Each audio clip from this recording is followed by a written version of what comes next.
Hello? This thing working, man? Dude. YouTube just made some changes. I think it should be live.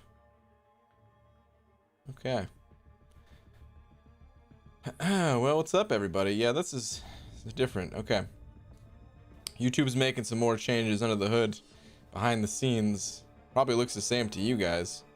It looks the same now that now that everything's working again, but alright. Why you muted? Very funny. Hilarious. Tell the boss to send it over $1 and Croy the exact same time send it over $1.50 with a banana. Hold up.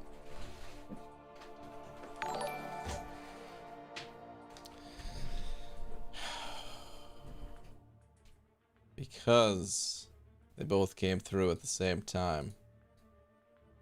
I have no choice. Tie goes to the runner. And in this case, the runner is the person that sends over more, basically. But Croy, what the? All right. This is some weird stuff going on, man. I tell you.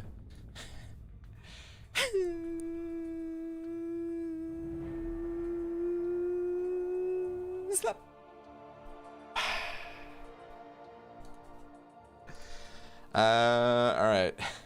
There we go. Croy, thank you very much for the banana. Taylor, thank you very much for the $1. I don't see any message from you. Croy, on the other hand, says Taylor is so quick, and Tom must be looking through your window. Must be. All right, and Donut Cop sent it over too, saying tweet. All right. Hold up, I didn't even get my own tweet out. You guys are so fast these days, man. All right, let me turn this off. The auto thing on. Cool. Donut Cop, thank you very much. I'll check that out in just a moment. Let me get my own tweet out. Hold up. Dearest at Marvel Champions.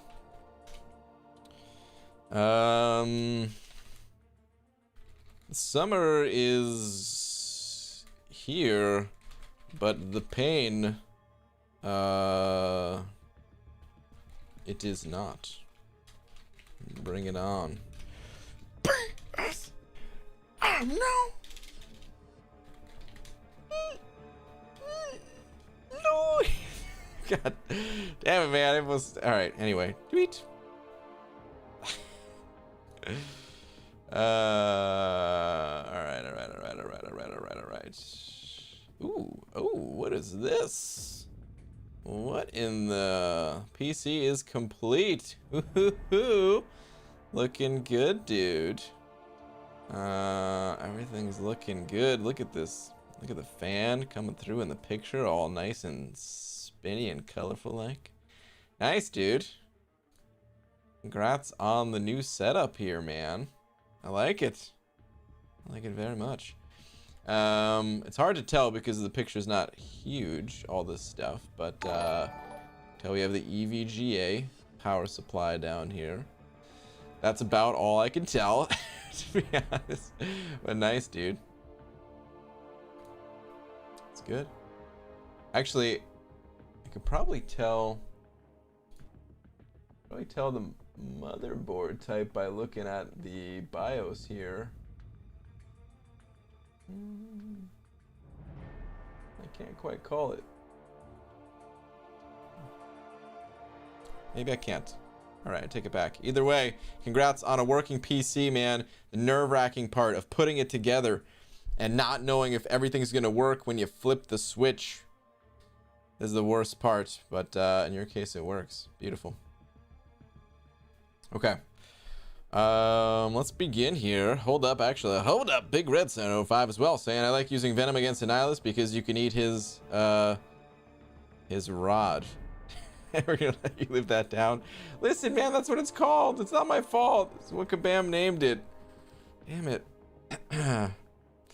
All right, anyway, let's go do some stuff. You know what? No, yeah, let's go do some stuff. Let's do it up. I've been grinding it a little bit. Haven't been doing any kind of hardcore grinds at the moment or anything, but you know, we got the ball rolling at least. So, brother just landed in Seattle. He said it's beautiful. He's gonna drive all the way to New York and and back to Florida alone. Whoa, that's crazy. Did he buy a car that was here or something like that? What in the? That's nuts. What if we had a year left to live? MSD. Would you cherish every second or let it slip by? Momento mori. Good night, Brian. Whoa. I don't know. If I had a year left to live, what would I do? Would I do crazy things or would I just chill? I actually don't know. UG pulled 6-star Aegon. Need to finish exploring Act 6 for that Awakening Gem crystal. Alright, man. Well, good luck. Congrats on the Aegon. I hope you get the Awakening Gem. I wish I could do it all over again to get another shot at it myself. Oh wait, what the? Okay, there we go. Alright, now we're good. Man, so YouTube changed their setup, but it's nice because I think they realized there was an issue with it where it automatically, if you went to go live stream, it forced you into a scheduled stream. And now, although it took a minute to get used to the differences, it's not going to do that anymore, so that's nice.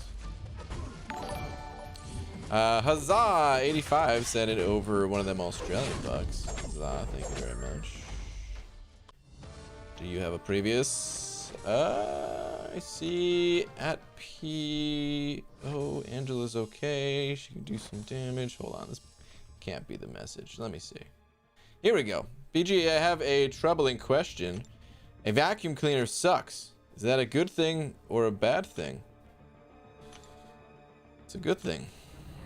You want the vacuum that can suck the most, the proper amount of suction. And that's really the number one concern when it comes to a vacuum.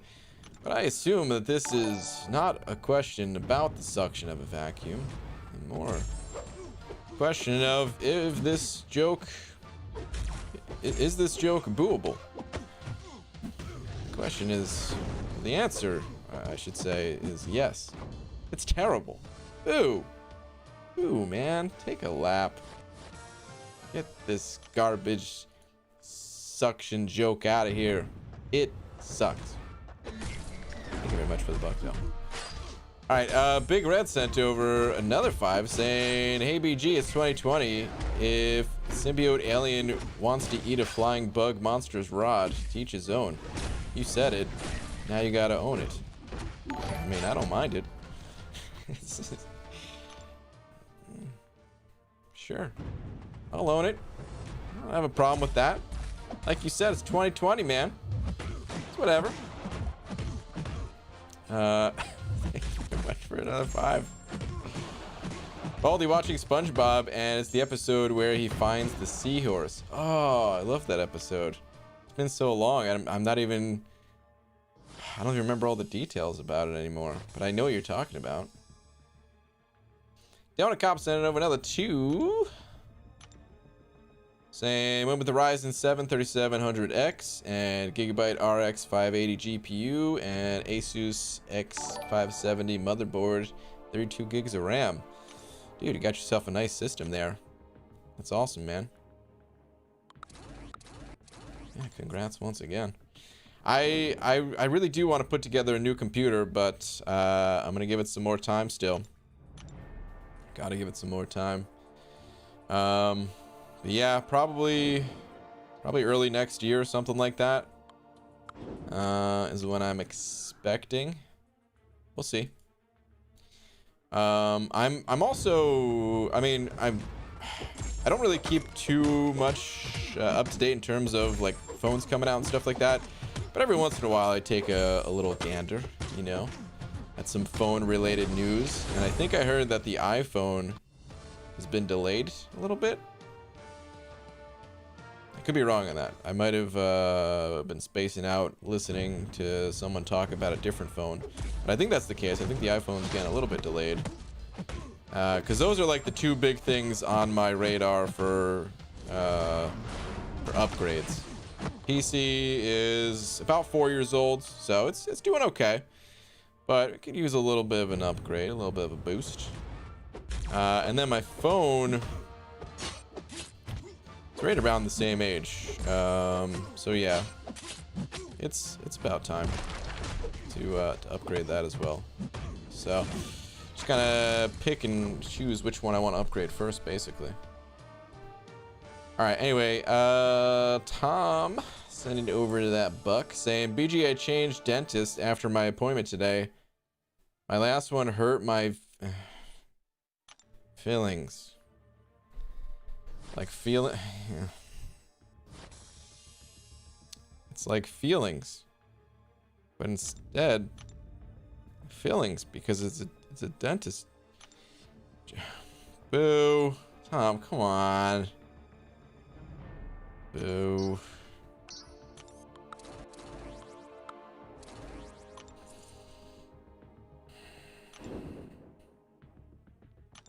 Truco says that 5-star X-23 went for 22 mil. Do you think that was the double arenas, or would she go similar this round? Largely the double arenas played a role in that cutoff being so low. It's possible, however, that she's gonna go lower than my prediction again. But a lot of that had to do with the double arena thing going on. So, yo, what's up, people? What's up, Wally? I have 5-star Emma Frost. Awesome, dude. Emma Frost, pretty cool. Sup Metal, also red. Pixel Hunter Tom has donut. Wow, Fitz, I feel left out, but I'm gonna say hi to you. Maybe he said hi to me in a different message. I don't know. Either way. What's up? Hey BG, today is my birthday. Hey, Camp the Destroyer, happy birthday, man. Really love it if you read this, and please, I'm lonely. Oh, dang, dude. My girlfriend has not texted me in 2 full days. I hope she's okay, but you brightened my day with a live stream. Well, dude, happy birthday, man. Your girlfriend hasn't texted you in 2 days. It's a little worrisome. Did you text her? See if she's okay, or what's up with that, man? I don't want to put any fears in your mind, but if Laura hadn't texted me in 2 days, I'd be worried. I'd be like, sup? You fall off the earth? What's going on? But dude, happy birthday, man. BG got 5-star Quake from Comp Nexus and need 1 tier 1 alpha catalyst to rank 3 her. Got no more glory and event quest exploration done, except for normal / beginner, which I can't do. Any place I could get one. Let me see. Hold on. Need 1. No more glory. Event quest exploration done. The greater solo crystals. You throw a Hail Mary. There's a slim, and I mean slim, chance to get one out of those things. The new event quest is happening in like 2 days, so I don't know if you really want to go like all out to try to get one of these things. You might want to just wait. The different difficulties of the was that part of your message? The different difficulties. I don't know. There might be a tier 1 off in there. But yeah, I don't know, man. I would just say that the new event's happening in like 2 days. The Alpha Arena is also coming back in like 2 days. I want to just hang low for a little bit. Wait for the easy stuff to come by. I thought BG, I'm at 7 mil. X-23 was my girl for getting through content. And then I got Domino and Suicides. Felt like I should awaken X-23 out of respect for all the work she did. I understand, dude. I hear you, man. I hear you. Get that X-23. Get them silver stars. I mean, like I said, it's, you know, it's X-23. A lot of people have gone through the exact same situation that you went through, where X-23 was a champ they got early, someone they were able to use for a while, but obviously there's champions that are better. So she's not going to go super high no matter what. But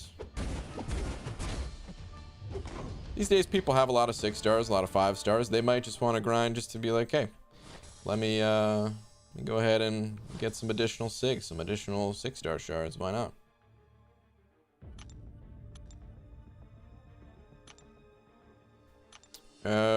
Daily objective crystals have tier 1 alpha 2. Ooh, I totally forgot about those since I just been banking them. That's another thing to consider. Did you get 5-star Corvus? How to get cosmic tier 4 class catalyst? Just completed act 4.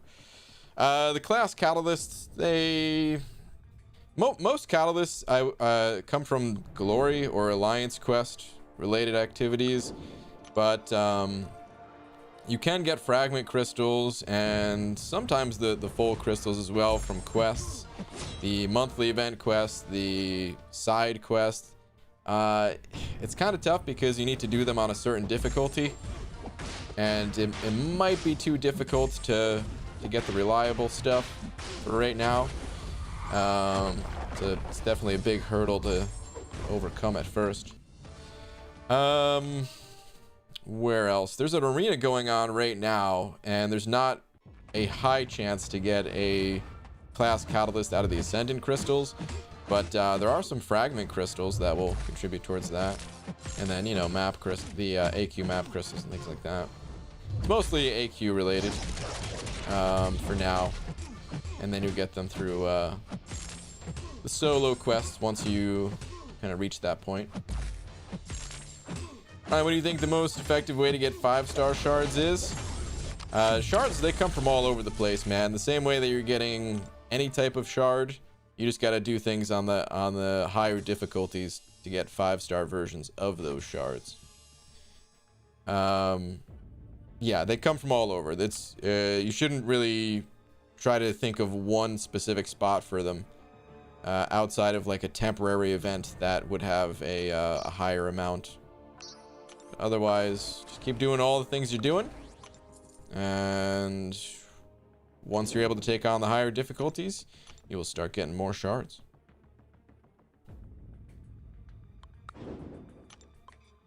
Tier 4 class catalyst was such a huge wall for me back in the day. That's why all of my 2s and 3s are maxed. It was a huge wall for honestly, it was the biggest wall that we've ever had in this game.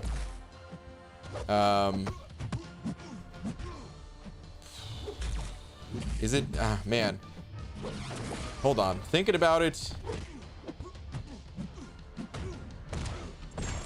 How do we compare tier 4 class catalyst to like 6-star SIG stones?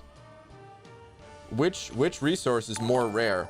Does a 6 stone even count as a wall type item though? I'm not sure it does. Whereas a catalyst prevented you from, you know, taking a champion, like ranking a champion up. 6 stones technically increase the champion's power as well, so I don't know, maybe you can consider them the same, but in any case, I haven't seen anything in this game other than maybe 6-star 6 stones be on the same level of rarity as a 5-star, I'm sorry, a tier 4 class catalyst was back in the day. That was something else, man. That was craziness. The only way to really get tier 4 class catalysts was if you were already getting them. It was like you were shut out from getting them unless you had high enough prestige, and the only way to get that prestige was to already have those champions ranked up. So it's kind of bonkers. Superman 123533. Maybe I should have just said Superman. Send it over, Buck. Thanks, dude. Saying, hey, BG, I got 6-star name order, 6-star guillotine 2099, and Cap Beardo Sig 120. 6 stars, not awakened. Need to do all variants 1, 2, 3, and Labyrinth. And Act 6.2, 6.3, 6.4. Who should I rank up? Need to do all variant 1, 2, 3. So you've done variant 4, right? Okay.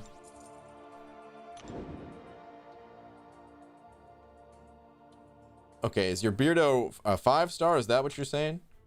6-star name or 6-star Guillotine 2099, and Captain Beardo's Sig 120. The 6-star is not awakened. Guillotine might be a good option to rank up to use to get through Variant 3.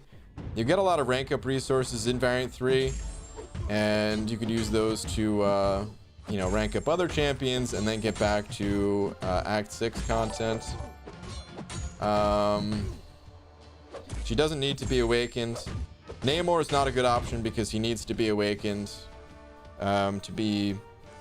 I mean, you can play him unawakened, but his specialty really comes through his awaken ability. And then Beardo is a great champion, but in terms of who's going to help you progress the most right now, I think it's Guillotine and targeting Variant 3. So, you can get Beardo ranked up afterwards, you know? So yeah, that's probably what I would do if I was in your situation. Yeah, the rank up resources. Guillotine. Guillotine is also a good option for Labyrinth as well, so you could use her there. And yeah, it's a good all-around champ. Thank you very much for the buck, dude. Mike Chan also sent it over 5 saying, BG, I wasn't able to catch your Abyss stream live, but congrats on finishing the first path. Mike, thank you very much, dude.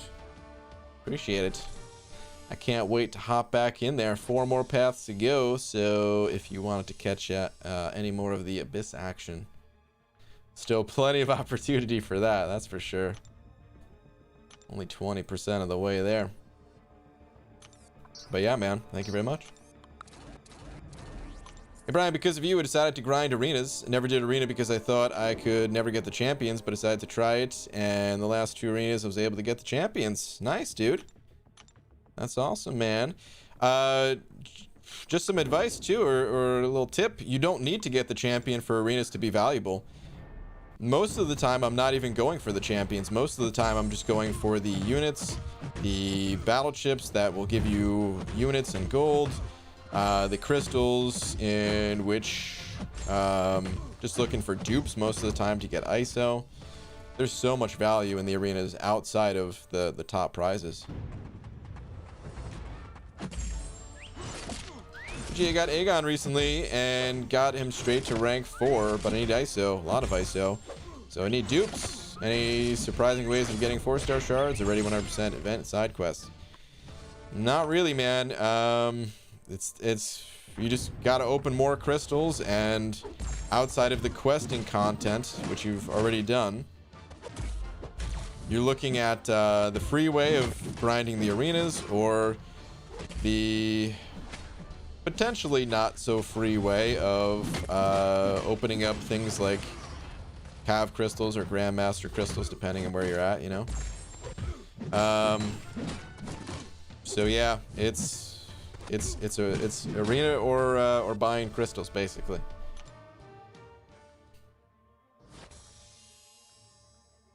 BGE just did initial Path of Labyrinth with 565 Guillotine 299, and I was just double checking that she'd be better to use for exploration over maxed out 4-star Aegon. In my opinion, yeah. Oh yeah. I mean, I don't even think it's an opinion. Listen, 4-star Aegon, he can do Labyrinth, sure, but I mean, you're running into the enrage timer a lot. You're gonna have to deal. You're gonna have to hit the opponent more times with Aegon, just in general. Like, I don't know. I don't even recommend doing Labyrinth with a 4-star unless you're just on a mission. Unless you're just super dedicated, something like that, man, and you just want to clear it as fast as possible. Like on my McFabio account, if I got an awakened Aegon, would I try Labyrinth? Yeah, because I'm out of time. You know, I only have so much time to get all that stuff done, to try to get as many achievements under my belt as possible. But realistically, would I ever advise anyone to do Labyrinth with 4-star champions? Hell no. The better thing to do is just be patient and get the right champion, and Guillotine is certainly one of those champions. I'd say there's a good, you know, I don't even know how many champions, maybe just a handful, small handful of champions that I'd recommend exploring Labyrinth with, and I'd say Guillotine is one of those. You know, basically like in no particular order: Aegon, Guillotine, Ghost, and maybe just a few others for exploration.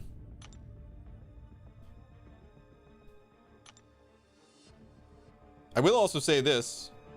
I don't know if you've done the variants already. You might have, but if you have not, I would favor doing variants over exploring a labyrinth 100%. So you can keep that in mind as something to do as well while you potentially wait for a 5-star Aegon or 6-star Aegon. BG, can you post a video on how to use Dr. Doom? I'm sorry, man. I will not be able to do that. There are some good videos out there about how to use Dr. Doom, though. I think I know Dave has made some Doom content in the past. I'm not sure if he made like a full guide on how to use him, but there's certainly some guides out there. I do not have a 5 or 6-star version of Doom, and yeah, could make a guide with a 4-star version, but I feel like I shouldn't. I feel like it's kind of unnecessary if people already have guides with higher level versions. So, Ryan, can you please tell me what character is best for Act 5? There is no one character that is best for Act 5. Act 5, the content, it's not so specific that you need like a certain character to get through it. Like if we want to get technical here, I consider Ghost to be the best champion in the game, and therefore I consider Ghost to be the best character for Act 5. But I feel like that's misleading if I'm trying to narrow your selection down for Act 5 content, that really you could just use the same champions that you use to get through Act 4. Whatever your best champions are, you know. We don't always have the luxury of saying, hey, I've got every champion in the game, let me just pick the absolute best one. No, man. Just whatever champions you use to get through Act 4, you can continue to use them in Act 5. Act 6 is where things start to get super specific. Even some of the, you know, some of the quests in Act 5, they have some more specific type fights, but just for general clearing of things, no, man, same champs you're using. Still waiting for that rank 3 Invisible Woman. It's not gonna happen. I considered it. I definitely considered it, but I will not be choosing to rank 3 Invisible Woman. I've got other champions that I would rather have ranked up. I don't have them at the moment, but because tier 5 class catalysts are so hard to come by, then I'm gonna keep holding on to it for now. 1 Torrent 75 sending over 20, dude. Thank you very much. Saying 100% Labyrinth of Legends today. Congrats, dude. Working on Act 6. Not ready for that Abyss yet. I hear you. I hear you, man. Abyss. It's a beast of a piece of content. Yeah, man. Act 6. That'll be good. I mean, Act 6 is getting toned down a little bit in the later parts of it, so if you are struggling to clear that stuff, keep that in mind. The content is getting nerfed, so but otherwise, man, good luck. Good luck indeed. Also keep in mind that Variant 5 is coming out soon, so you might find once Variant 5 comes out, or if you haven't done the other variants as well, you might find those to be more rewarding than something like Act 6 is. Act 6 is rewarding, don't get me wrong, but it is so long and grueling to get those rewards, is kind of what I mean. You got to start somewhere, but it's definitely a long journey. A worthy one, or a worthwhile one, I meant to say, but it is long. So yeah, keep the variants in mind. But dude, thank you very much for the very generous 20. Money sending over to saying Warlock needs to be duped. And what's up? Are you telling me Warlock needs to be duped? Or are you asking? It's a weird thing to be telling just out of nowhere. If you're asking, I would say Warlock does not need to be awakened. The champion definitely can be played unawakened. So maybe there was just a, maybe that was a question, I don't know. But dude, thank you very much for the 2. What's up? But yeah, we can go take a little look-see at Aunt May for a little bit more info on Warlock. Check out that sig. You generate the opponent dealing blah blah blah blah blah damage over 2 seconds. It's nice damage. It's a little bit of a damage increase, but that's all it is. The champion still has all the other abilities intact, and the damage also isn't that crazy high that it's needed to play the champ, you know. Just a little bit of a boost. If I had let's put it this way, if I had a 6-star Warlock, I would not hesitate to take that Warlock up to rank 2. And if I got a tech tier 5 class catalyst, I would have to consider things because, you know, unawakened means lower prestige, and right now I kind of I'm targeting prestige with some rank ups. But if I didn't care about prestige, then I would for sure take that champion to rank 3 as well. So, hey Dragon, what's up Dragon? Sending over a buck saying, hey BG, hope you're taking it easy after your grind in Abyss. Absolutely not, Dragon. I am not done. But okay, we had Taters join us on the podcast tonight. Yes, I saw you guys doing the podcast too, and I just couldn't join, but I kind of want to go back and listen to it because, well, 1, you guys are awesome, and 2, Taters is awesome. So what's awesome plus awesome?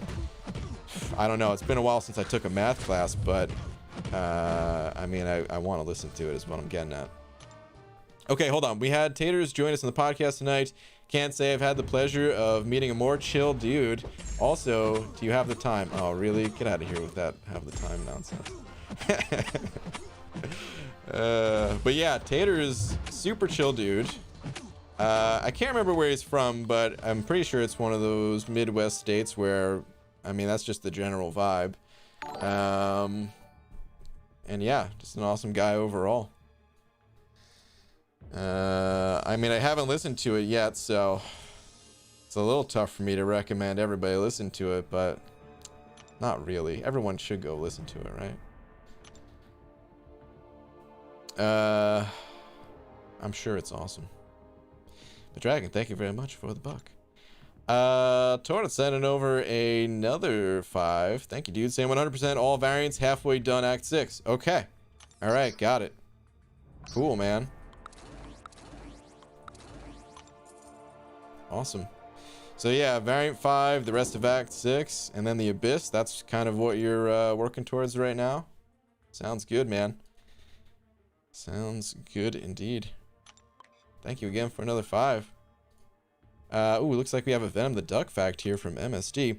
Venom the Duck donated his kidneys to scientist research on his perfect genetics, but his body continued to function normally as he doesn't need kidneys. Dude, first off, wow, what a move. What a power play from Venom the Duck, just to be like, you know what? I might die not having kidneys, but the research, the scientists, they might be able to put this to use to improve the world and the universe. And he took that risk into his own hands, ripped out his kidneys, handed it over to the scientists.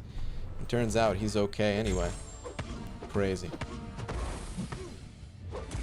JT sent over a buck. JT, thank you very much. Where's your last? Give me 1 sec. Hold up.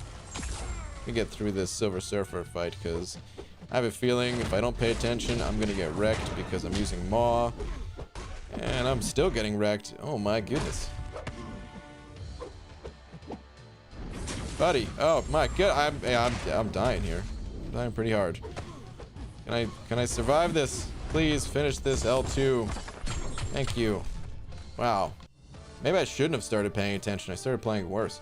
All right. Here we go. I'll begin my quest for Cavalier within the next week. Ooh. Or should I 100% everything else first? All right. So here's the kind of general advice. Almost regardless of where you're at in the game. You get more rewards faster if you just do a single clear of something, right? Like obviously the exploration rewards are better than the initial clear rewards, but they usually take a lot more work. And especially when a title is involved, I recommend trying to do a single clear of something. And if it's too difficult, it's perfectly acceptable, man. That's fine. That's kind of the nature of this game, is you're gonna run into things that are too difficult. If it is too difficult, back out and then go back and 100% an earlier quest. So yeah, try for Cav. And it's likely going to be a pretty tough time, but who knows? Maybe you'll be able to do it.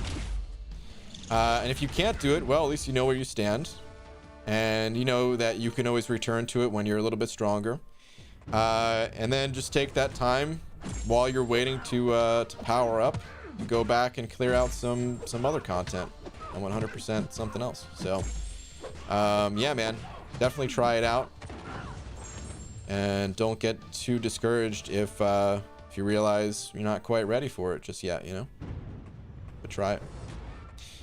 Thank you very much for the buck, dude. I think the coolest thing was hearing about his power index system.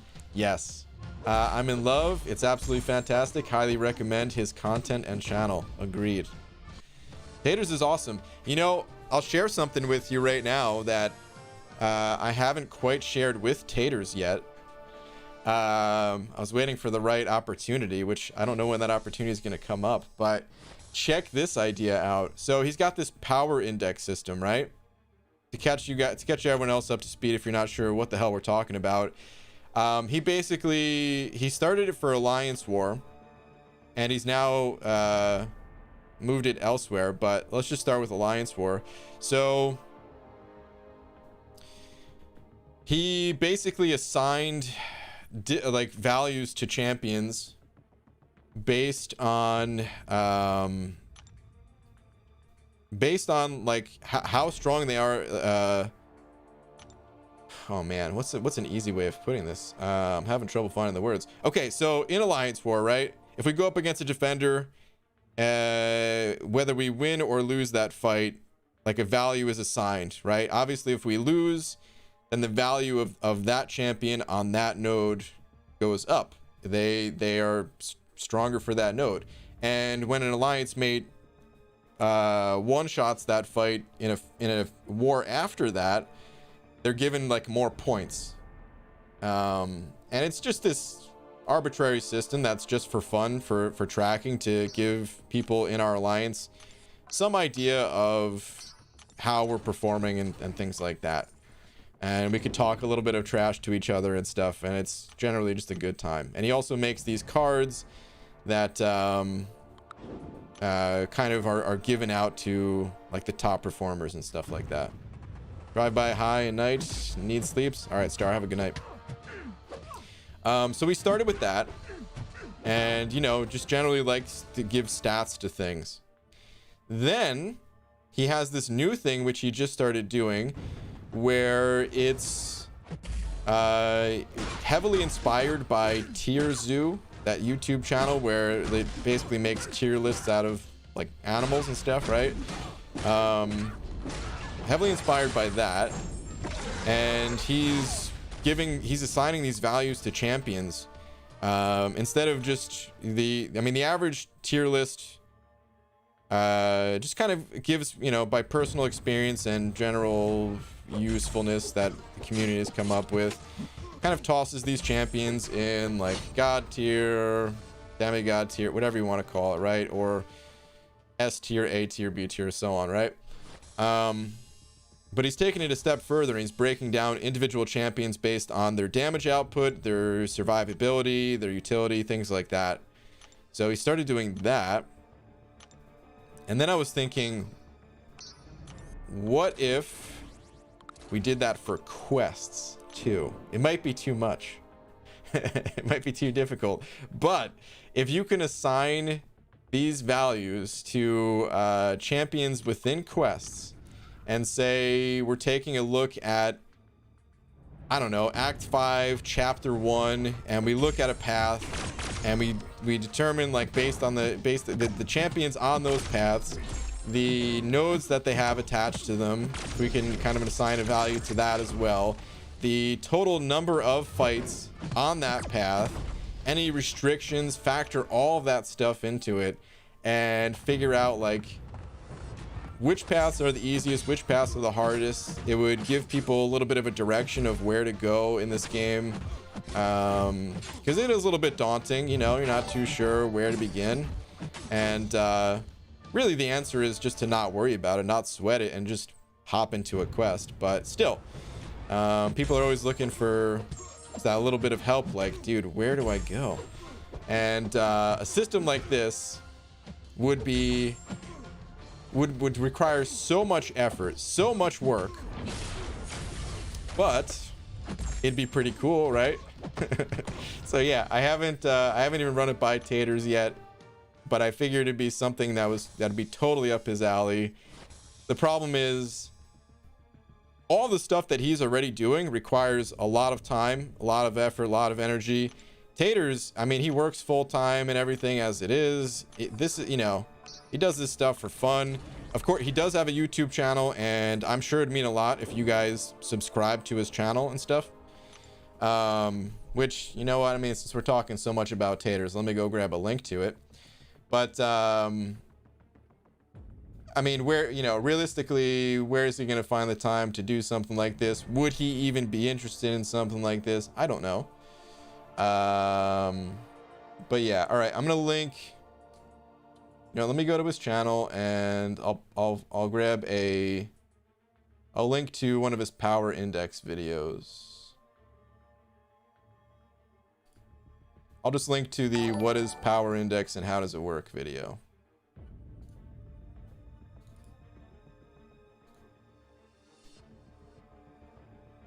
Okay, that should be it, if I'm not mistaken.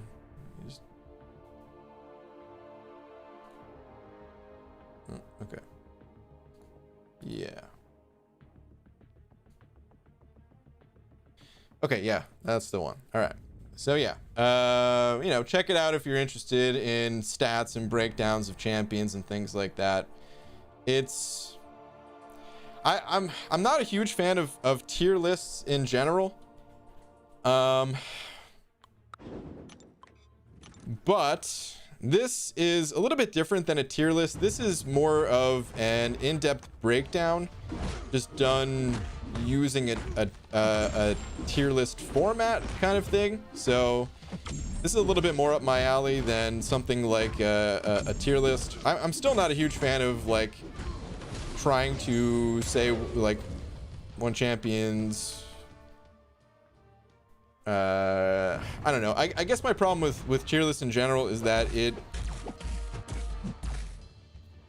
it's kind of like someone else's, like, I don't know. What's a good way of saying it, man? Words, they're really not coming to me too well tonight. I didn't have dinner. Maybe that's the problem. My stomach is empty. But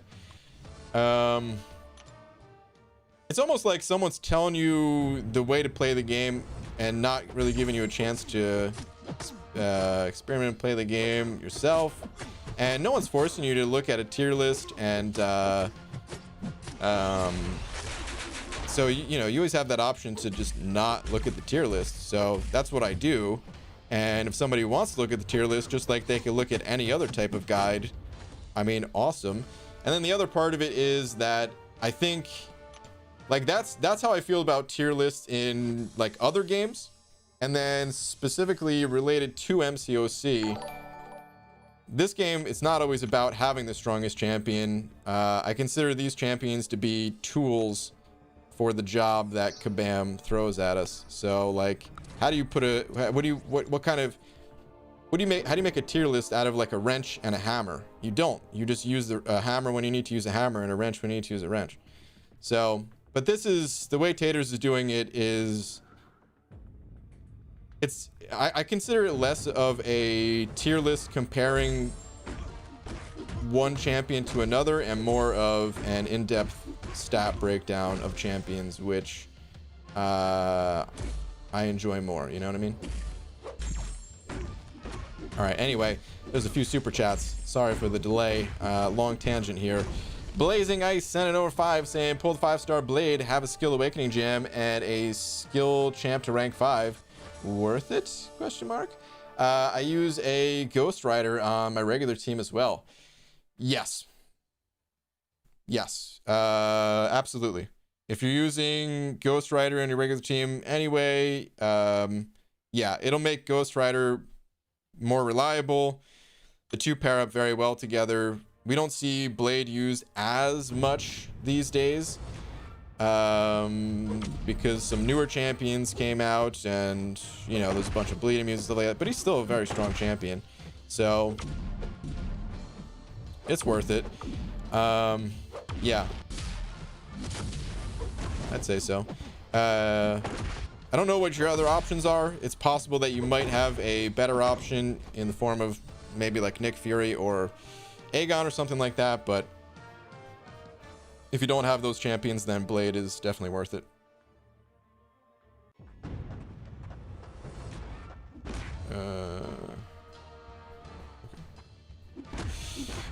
Dude, thank you very much for the 5. Pug Police also sent an over 5 saying, hey BG, just did rank 2 exploration and awakened my void from the 5-star and got a 4-5 science. Beautiful.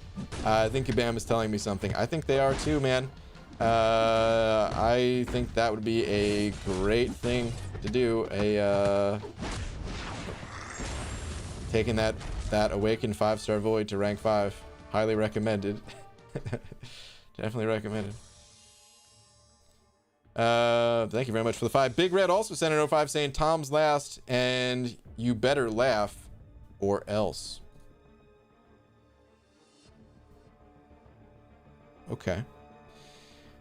What is Tom's last and what is this or else? What if I don't laugh? Because there's a high chance that I'm not gonna laugh. Hold on, Big Red, he doesn't read them unless I donate, you know? Hey, that's not true. I've definitely read your jokes without you donating. It's just I ignore everyone's message because there's 500 people in here. How am I supposed to read them all? Okay. What is the one before this though? BG, I tried to come up with a carpentry pun that would work. I think I nailed it, but nobody saw it. This is a 3-in-1. I'm supposed to laugh at this? Boo. Boo, man. Boo. Absolutely not. Terrible. Did I see Laura in here too? See, I ignore Laura's comments too. Brian, not to brag or anything, but Lakers Bodyguard said I made a stream more enjoyable and gave him the energy he needed to finish. Also, it's past my bedtime. It is past your bedtime. It is definitely past your bedtime. I'm surprised you weren't asleep 2 hours ago.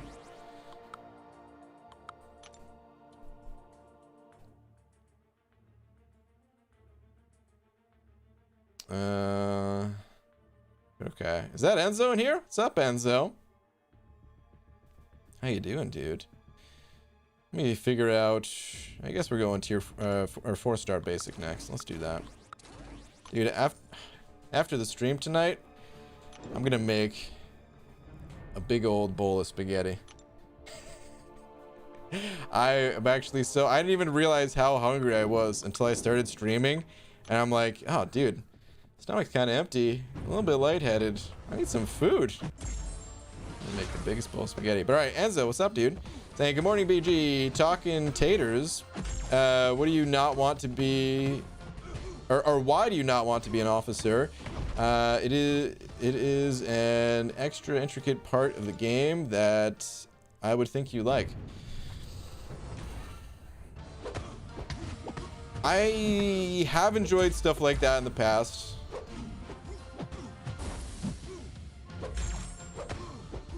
I think there's a few reasons why. One, YouTube. I think because I already put so much time into YouTube videos and stuff like that. Like, I love this game and everything, but I don't know. There has to be a balance in life with anything, right? No matter how much you love something. And I feel like it would maybe cross that territory, cross that line, if I also took on leadership roles. It is something I considered, but like in the past, like before joining For Loki, just like, hey, what if I just had my own alliance or something like that? And just, but no, that thought was quickly just gone. I also really don't like being the bad guy. If for some reason somebody has to be kicked or something like that, I hate doing that. And then also I'm not as into Alliance War compared to someone like Taters. Like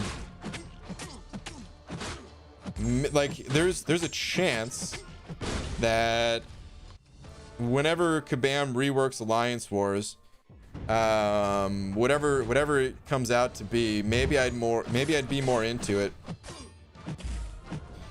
And then yeah, maybe I would want to play a bigger role in the strategy side of things.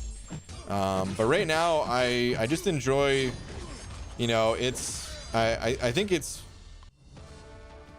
see, I'm gonna feel bad saying this because I haven't been back in BG1 long enough to know for sure who all's involved, but I think it's just Jay or Clown and FaZe that work out the Alliance War paths. I'm not sure if anyone else is involved with that, and they pretty much just tell me what champions to bring and where to go. And sometimes I have some questions, but otherwise I'm just like, okay, let's do it. Sounds good to me. Thanks, guys. I'll try my best not to die and leave it at that. What's up, Kranos? Speaking of bowl of spaghetti, you still go to the store after stream? No, the store, I think they close. I used to go to, there's a few different stores. One of them closed at 1 a.m. The other was 24 hours. And they are closed. I mean, I'm sure there's convenient. I'm sure there's like 7-Elevens that are still 24 hours, but no, man, I haven't been to the store since all this chaos began. Also, these pretzels are making me thirsty. Whoa, wait a minute. Are you actually in pretzels, and is that actually your response? Because of course pretzels do make you thirsty, but isn't that a quote from something? These pretzels are making me thirsty. What's that from? Is that from like Seinfeld? I want to say. It sounds really familiar. Like it's definitely from something, right? So BG wants to eat food but is streaming. Why not put both of them together? Do a mukbang stream. Oh man, I know what those are. Where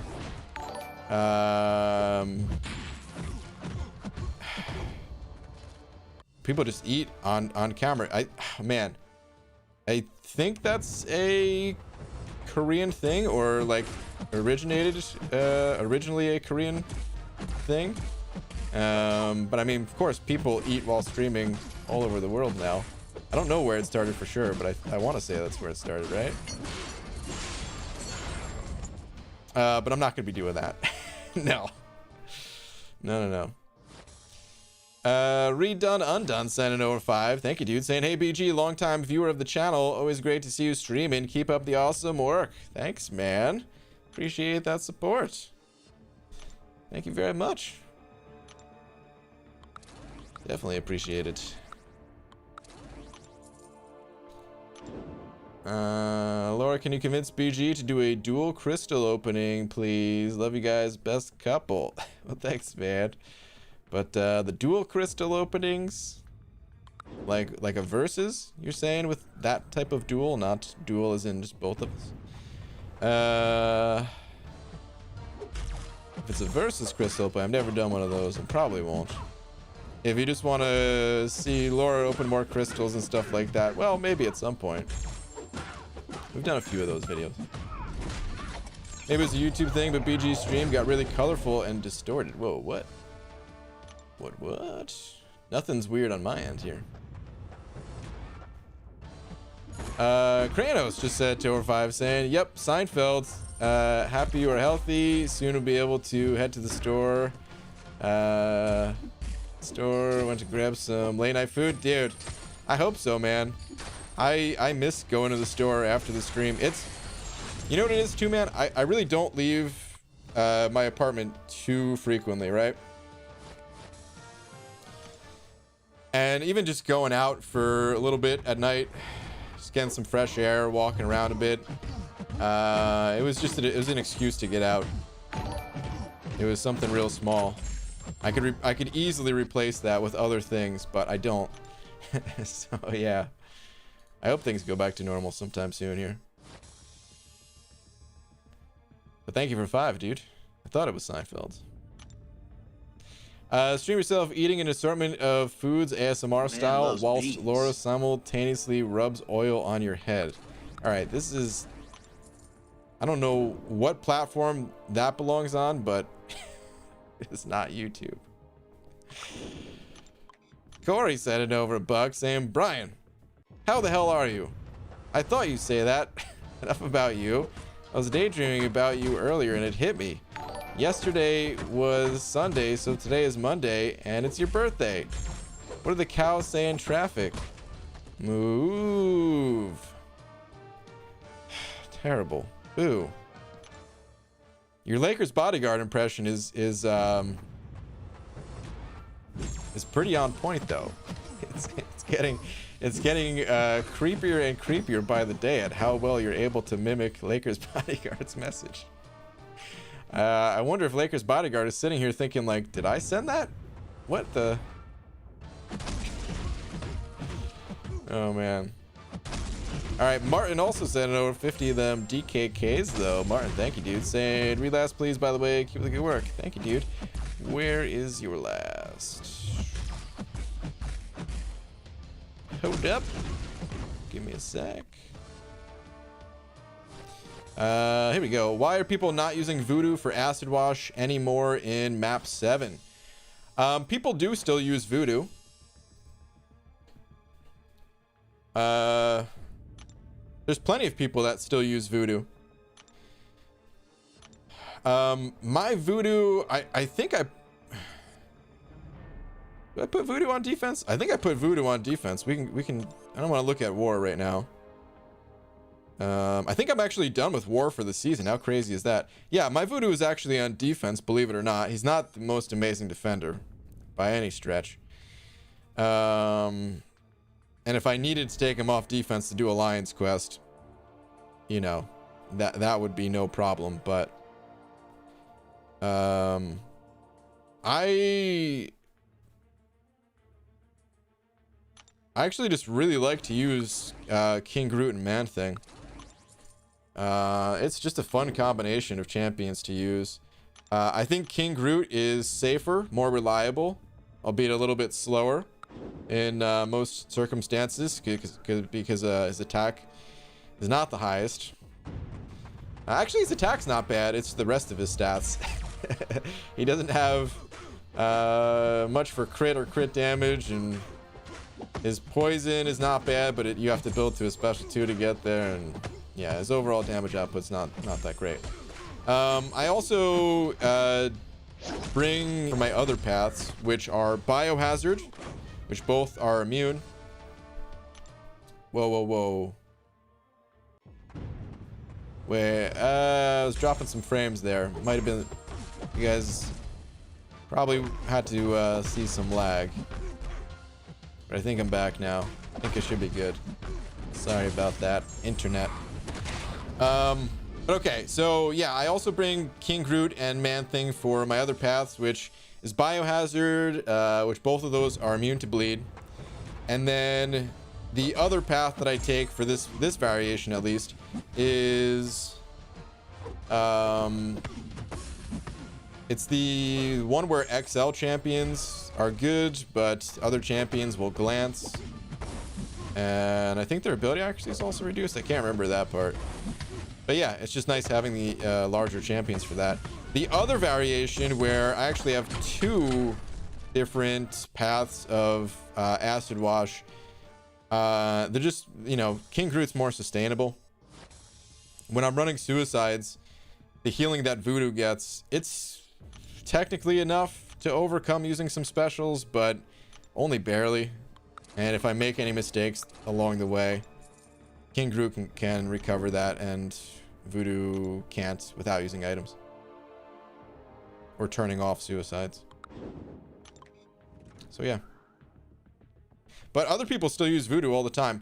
There was also, last little thing about that, there was also a time where Hulkbuster was on that path, and post-rework, using Voodoo for that was a struggle at times. If you got lucky, you were okay, but if you didn't get lucky, you were gonna die.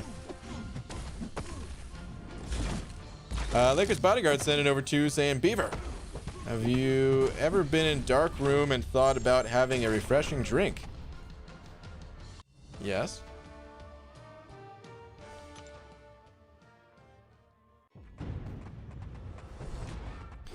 Say no more. I introduce you mustard soda. Oh, jeez. Mustard soda with pickle juice, top off with mayo and a habanero to make it spicy.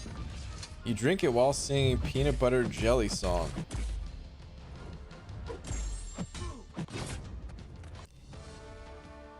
Somehow, I'm still hungry even after hearing that. I don't want to eat that or drink that, or I don't know what that is, but but somehow it didn't take away my appetite. I want lots of those things separated. A peanut butter and jelly sandwich? I would take one of those right now. Some pickles? Sure. A bagel with mustard? Yeah, okay.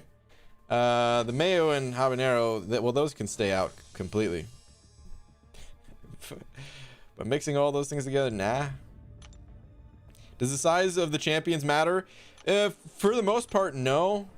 But there are certain nodes that you know, this is like much later in the game. Early game, no, it doesn't matter.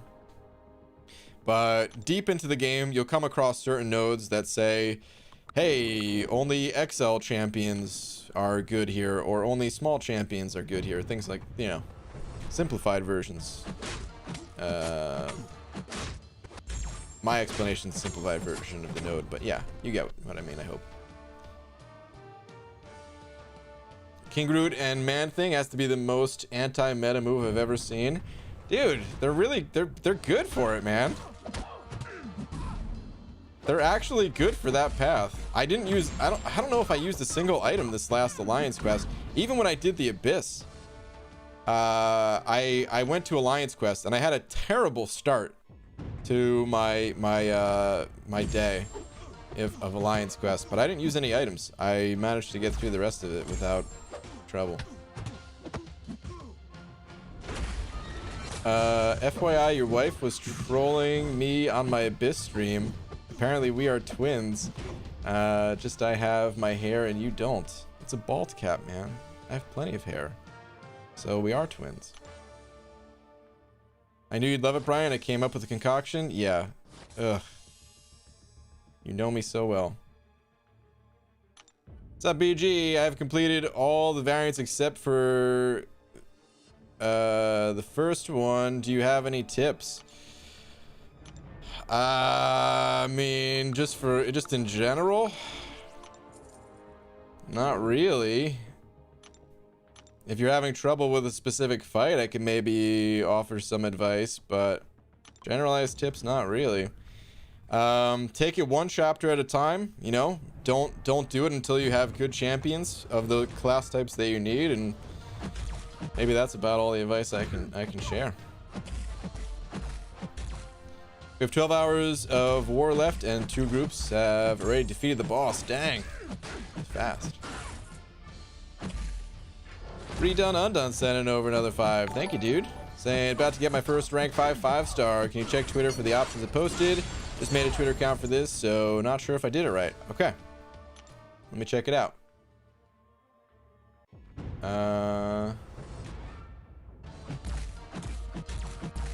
Okay. I found your comments.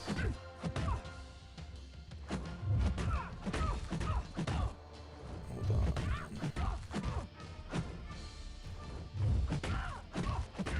Okay. First rank 5 options. So, the first thing that I will say is there's a lot of screenshots here. Which is fine. I don't mind looking at screenshots, but your first rank 5, it should be a champion that you're already using a bunch. You're going to be using, you know, when you take a champion up to this next level here, you're going to be using them way more than any other champion. So it has to be a champion that you personally are attached to, someone that you already naturally gravitate towards. Whenever there's a difficult quest, you're like, oh, I hope I can use this champion because this is my champion, you know? So really shouldn't be looking at the, you know, or we should really only be looking at the champions that kind of give you that feeling, you know? Maybe there's a few of them, but shouldn't be too many. Oh wow, you already have a bunch of 6 stars, but no 5-star ranked up, huh? Man, you've got some really strong 6 stars. Cap Marvel, Awaken Namor, Colossus, some really good stuff here. All right. If you run Suicides, Omega, oh, you got Omega Red and Colossus. If you run Suicides, I'd highly recommend one of these two, Colossus or Omega Red. Why am I saying Colossus? I'm telling you guys, it's the lack of food in my system. Corvus or Omega Red is probably the way to go if you're running Suicides. Most people prefer Corvus between the two, but you know, honestly, they're both great. I see that there's a Sentinel here as well. Can't tell if that Sentinel's awakened, but if Sentinel's awakened and you're not running Suicides, or even if you are running Suicides, the more I think about it, Sentinel's really good for Variant 3, so that could definitely be a strong contender.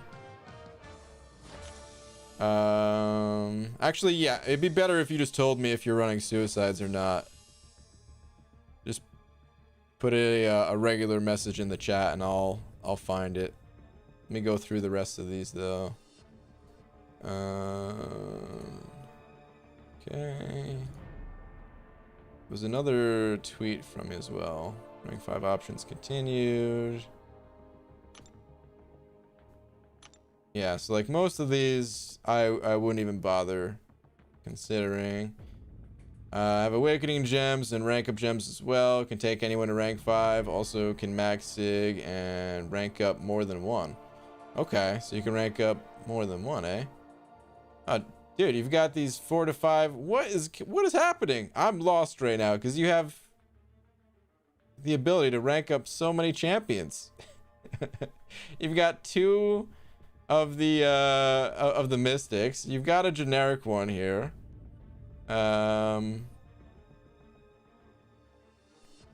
Dude, rank up your champs. You've got so much potential here. Hold on, let me see.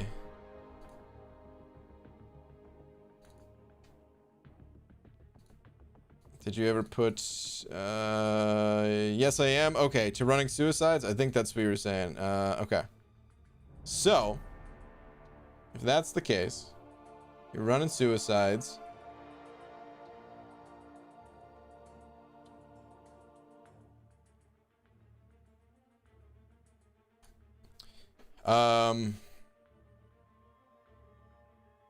If you haven't done Variant 3 yet, Sentinel is a great option for it, and I would rank up Sentinel and focus on Variant 3. If you were, and then I would decide between Omega Red and Corvus, whichever one you just prefer. If you have the ability to rank up more than one, just go with both of them, straight up. It's just rank both. The Mystics interesting because these Mystic rank up gems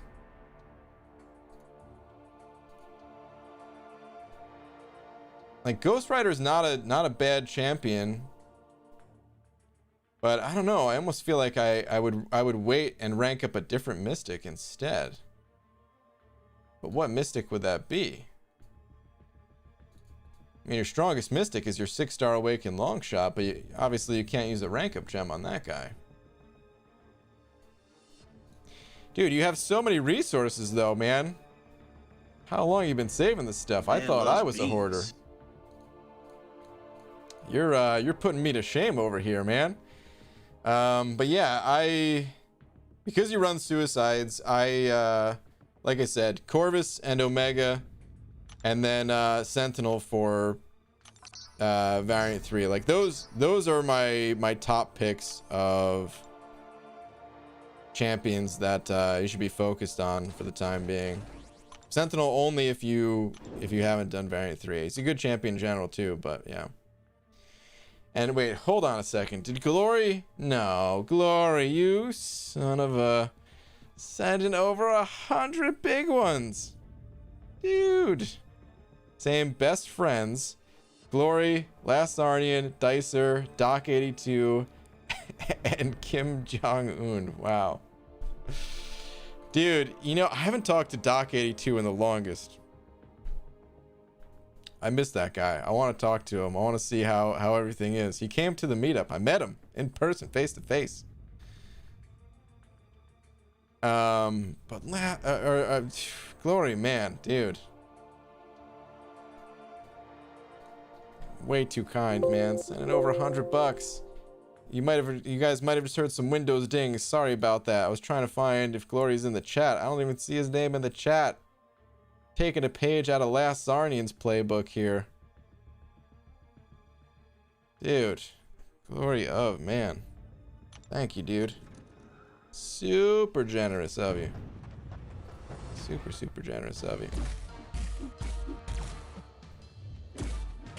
God.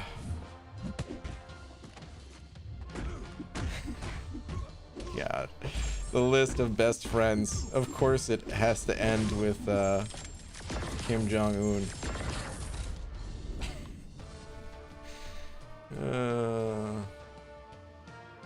Alright. Redone Undone though. I hope that info helps. You have a lot of you have a ton of options really because of the amount of resources that you've saved up. So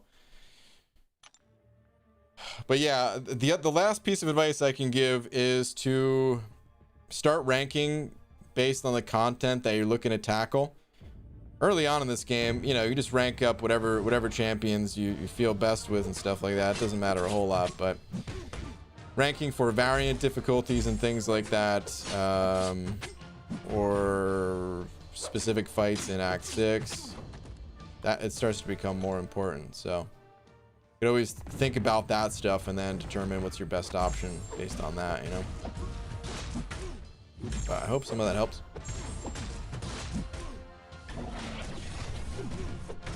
BG, what do you do with all this money from the Big D since you don't spend on the game? Lots of beans, mostly beans, some bananas, but mostly beans.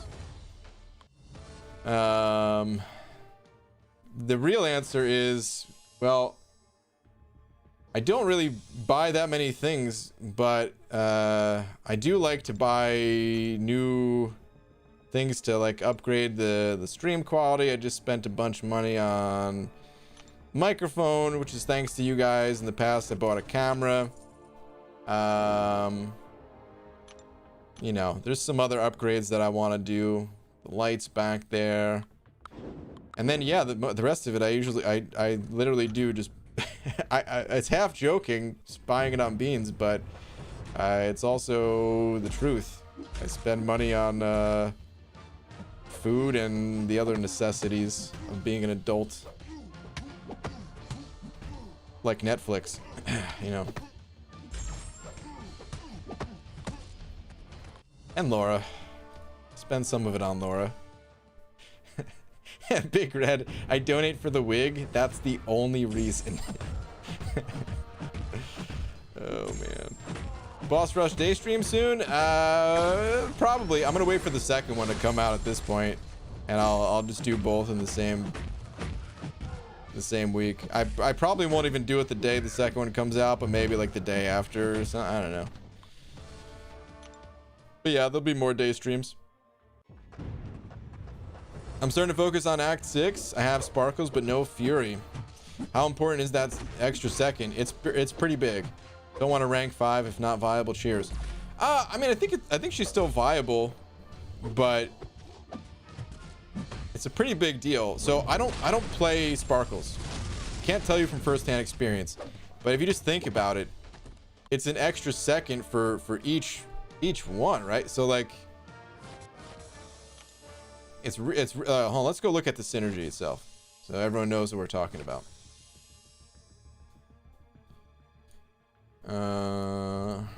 On Nick Fury, this isn't the one. Oh, okay, it's actually on. Okay. Okay, for Cap Marvel, each energy charge lasts an additional 1 second while in binary ignition. So, I mean, you have 20, you could have 25 at a time, right? Not only that, but you're constantly regaining these things. So, them lasting a whole extra second, like, that's huge. It's a pretty big deal. But I think the champion can still be played without Nick Fury. It's just, it's easily her best synergy.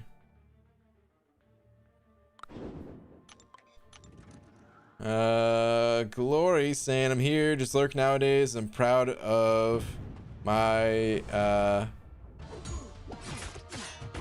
my progeny Hunter. I miss you and the best friend days, dude. Oh man, the old best friend days. All right, Big Red sending over 5 saying please explain how to run a successful YouTube channel as well as a well-established bald cap company.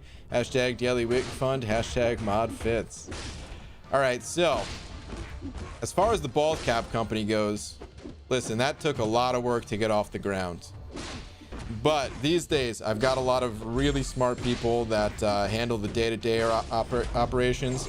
My role in the company largely comes from promoting the bald caps, and yes, I do still work on the R&D side to make sure that you know, we stay ahead of the game. But I've got a lot of great engineers there as well. I'm mostly just kind of overseeing things. People have questions, you know, general supervision type things.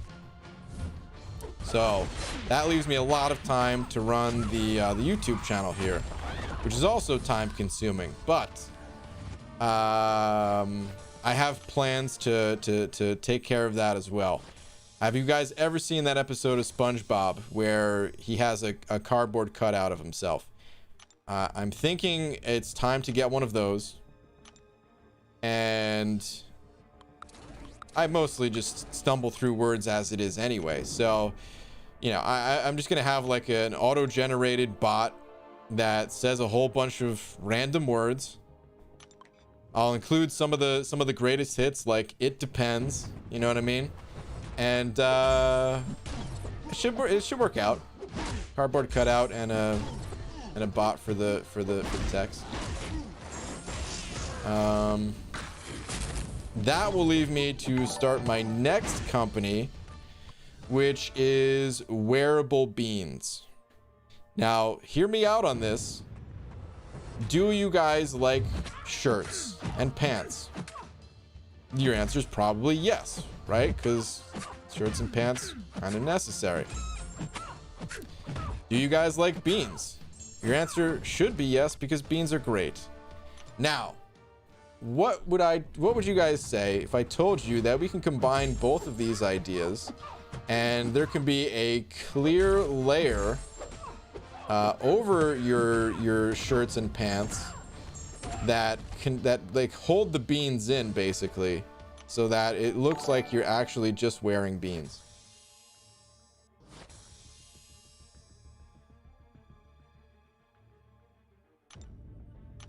If you can't see the genius in it yet, I understand. I am going to you know, plow ahead with this idea. We're ready, almost ready to launch, actually. We've got some test markets out there doing well, so the worldwide launch of Oops, I Beaned My Pants is near. I can't give you the exact dates. The investors, they'd kill me if I did that, guys, but you know, we're almost ready.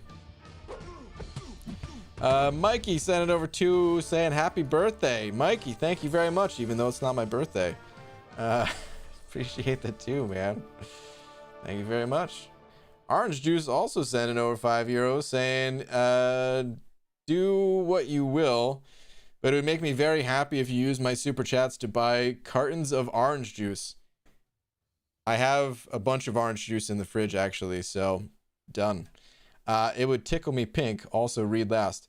Lately, I haven't been getting the cartons. I used to get the cartons all the time, but lately we've been getting the plastic containers. They're just, I don't know, they're more available. But yeah, it is orange juice nonetheless. Okay, hold on. Also, read last. What was your last? ABG, have you considered renting out your head as a reflective surface? It could be used in telescopes and as a form of projecting medium. Form of projecting medium among other super practical uses. Stop listening. No, sorry. I thought that was your message too, but that was Cloud Contempt. I have considered it, yes. Basically just waiting for a high bidder to come along, because these guys are lowballing me with the millions, and let's face it, it's worth billions. So I know my worth, and I'll wait. I'll wait till we have you know, maybe Elon Musk will come along or something like that. Well, he'll be the one to step up to the plate, share some of his Bitcoin stock or something. I don't know. Cloud Contempt, what was your message that I was going to read and then stopped reading? I stopped listening for like 1 sec. What the hell happened? You know, I'm not entirely sure myself, so we're just gonna move past it. If men like pants so much, no pants day when girlfriend leaves the home would not be nearly as special occasion. It is. KT, you make a good point, and to be honest, it's rare that I wear pants. Most days I go without pants entirely, so maybe that wasn't the maybe I shouldn't be the spokesperson, but I am still gonna fund this company to the moon. All right, EZ sending over $1.50 with a diamond. Whoa, dude, thanks for the diamond. Bean clothes sponsored by Raid Shadow Legends. Yeah. We can get them on board as a sponsorship.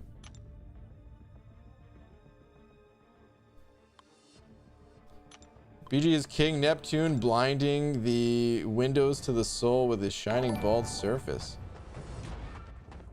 I'm not gonna disagree. Gashote hitting that member button. Gashote, dude, welcome. Enjoy your banana. Along with all of these fantastic custom emojis that you now have access to. Thank you very much, dude. And Orange Juice sending over another €2 just saying happiness. Oh man. No pants squad? Hell yeah. Why are we as a community talking about pants? Listen, I don't know how we got here, but this is where we ended up. We can change the subject. It's okay. But it happens sometimes. ABG, low ISO, high number of skill cats, and nothing good to rank. Hawkeye and Kingpin rank 3 already. Everything else is worse. Any advice? Well, you could always give your champions the catalyst without leveling them up. You can rank them and just leave them at, you know, the higher rank at level 1. If you don't mind losing the gold as well. And then you can rank them up later when you have ISO. Use them to get through level up events and get yourself some, you know, some units and stuff. The other option, if it's a tier 4 class catalyst, you could do the converter, but the converter is such a bad value. Ugh, barf. So yeah, could also just let them expire even. But of course that's not great either. Yeah, I think those are pretty much your options, man. Brian, no offense for my comments. I just prance about my room with track pants. Okay. Wasn't expecting to read that tonight. Someone talking about prancing around the room with track pants, but well, here we are. The night is not getting any less weird, and I'm okay with it.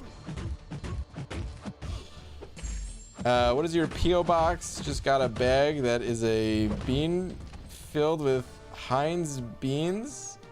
What? Are the Cadillac of beans? Heinz beans are the Cadillac of beans? I didn't even know there was such a thing as Heinz beans. Huh. GG, grinded for 9 carbs. Just went full suicides. Wow, Omega is a beast. Dude, you're telling me. He is a beast indeed. Man, congrats. That's a huge milestone in this game. Just getting the suicide mastery is unlocked. That's awesome. CJCU sent it over 5. Thank you, dude. Saying, what would you call your billboard? Max headroom is already taken. Wow. For the for my reflective head you're talking about here? Huh.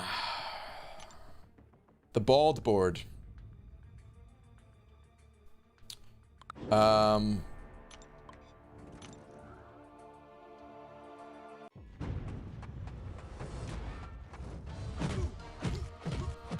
Bald is beautiful and informative. God, I don't know if that was that's we need to workshop it. We're still, you know, we're not in the marketing phase for that yet. Maybe that's why haven't got the offers in the billions just yet. Needs work. Definitely needs some work. BG, just a request. Can you play other games? Other games? Other games? Other games? There are no other games. It's MCOC or it's nothing. Unless it's Nerf.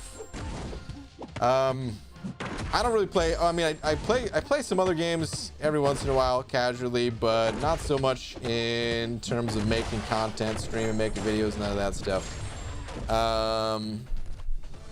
And yeah, I don't really intend to start anytime soon, other than possibly when Kabam launches Realm of Champions. Nobody outside of Kabam has any idea anything about that game, how it's gonna look, how it's gonna play, all that stuff. So no promises there that I'll like it, but I'll at least give it a shot. And if I like it, then we'll see. I'll probably make some sort of content around it, but only if I like it. I'd say I don't know what the odds are of me liking it. We know, I mean, here's the thing. We know it's going to be different from this game, right? There's other Marvel games that are different from MCOC, and I don't play those right now. So, is there a high chance that I'll play Realm of Champions? Does Kabam just have the special sauce that draws me into their games? I mean, I guess we'll see, because I also don't play any other Kabam games either. I never even tried the Transformers game. I never even downloaded it. Made a video, none of that stuff.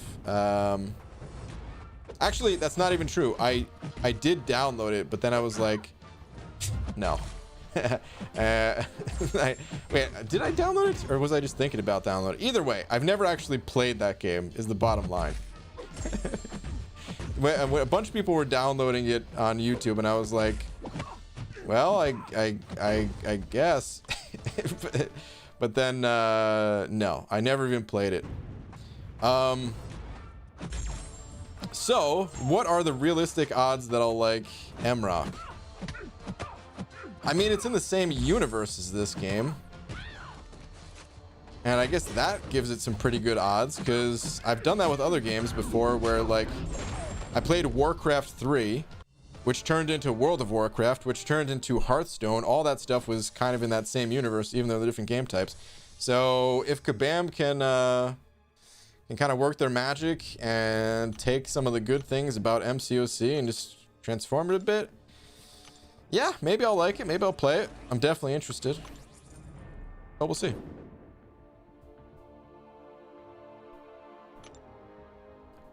To be fair, BG, we'd love to see you play a Pokemon run through.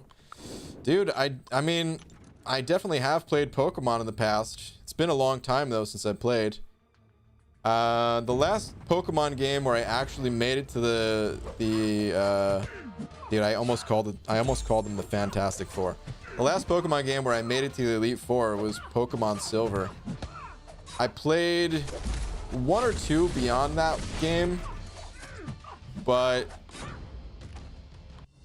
I usually only made it to like the first gym, and I just got tired of it. I love Pokemon. The idea of Pokemon, I don't know, everything about it, but the games, they end up being very similar and get a little bit repetitive, and I lose interest fast. I never played Pokemon Go either, but you know, of course, a ton of people still play that game, and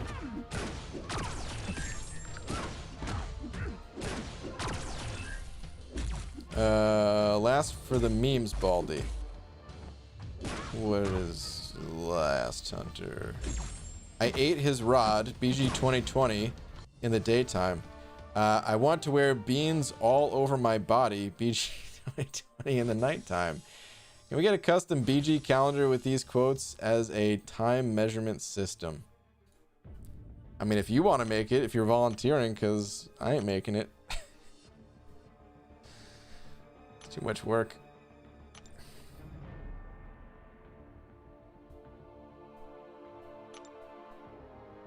Tetris, still greatest game ever. Contra, close second.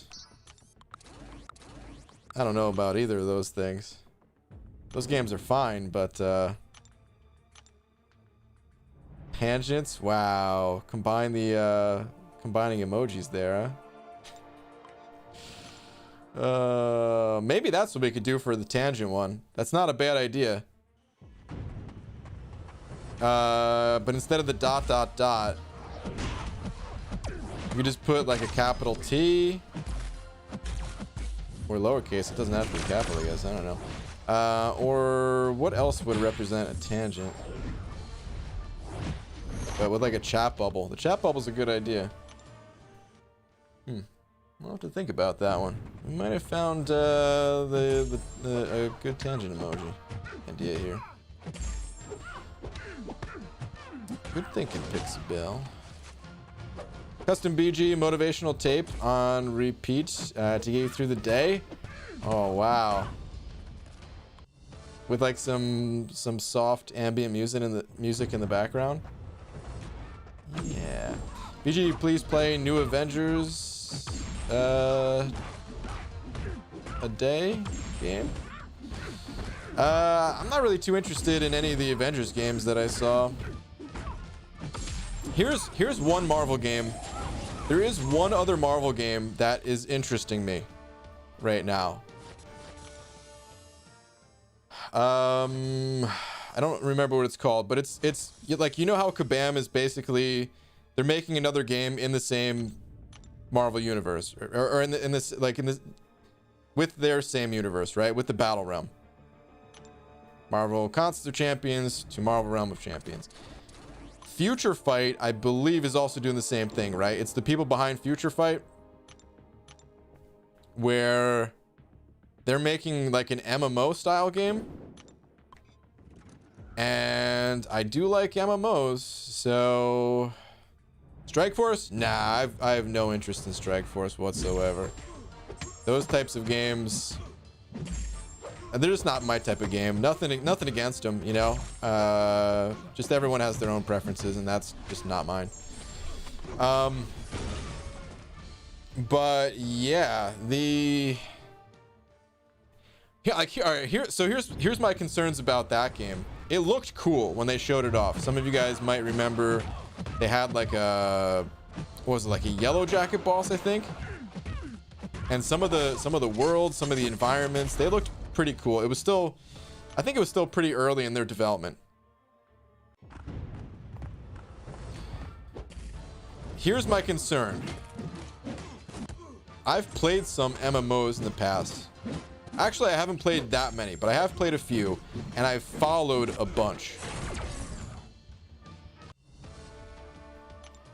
They take such an insane amount of work.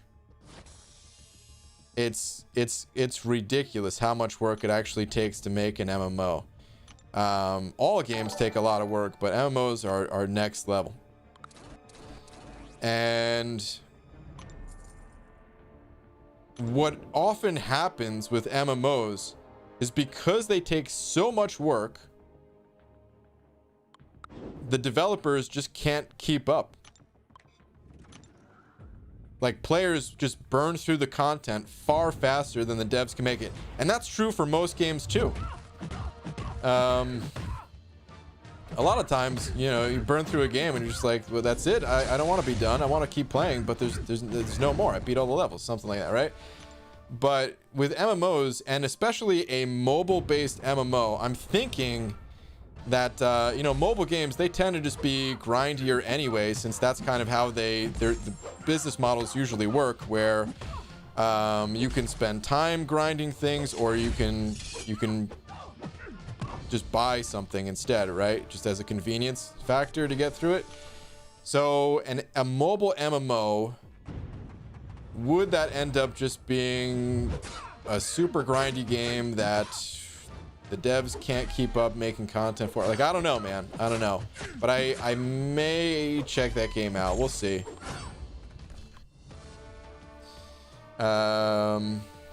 I don't know. And at this point, that might be too many games, because I could juggle 2 games, no problem. I could play Contest and Realm, no problem. But I feel like adding a third one to it, and that would be a problem. That'd be a big problem. So maybe it'd be Contest and that MMO game, or maybe it'd be Contest Realm, or I don't know, maybe just be something else entirely. Or maybe it'll just be Contest. Who knows? Because there's also so much going on in this game right now that I'm behind in this game. So yeah. All right. Anyway, King and City Edom, I hope I didn't mess up your name too badly there, man. You sent over Buck. Thank you very much. Saying, BG, when does incursion rewards restart? Can we take advantage of all sector rewards or no? Thanks. Okay, so let's pop out and take a look at the incursions real quick. It's a little confusing when you first look at it, but it's pretty simple, actually. So there's 2 different types of rewards. You have these top zone bonuses, and they give you a time, they give you a cooldown right here. So in 2 days and 11 hours, these are going to reset. And you can only get the rewards. You see how these are like grayed out? Everyone only has access to 2 sectors worth of rewards for the top rooms. You're automatically, I think you're automatically put into a tier based on the number of champions you have or something like that. But yeah, anything grayed out, no, you can't get the top zone bonuses. You have to wait until the cooldown is up, and then you can get these again. Then there's a separate, oh, by the way, this is usually a month. I think it's a 30-day. Every 30 days this resets. Then the milestone rewards, these reset every 5 days, I think it is. It's either 5 or 7 days. And yeah, whenever these reset, you can play incursions and get these rewards, but yeah, they're just like 2 separate cooldowns. So you can always just pop in here and look at the timers to see. And that's pretty much it. Not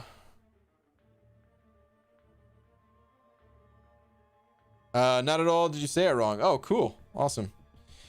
All right. Well, I hope my explanation was just as clear as my pronunciation. Let's pop back into the arenas.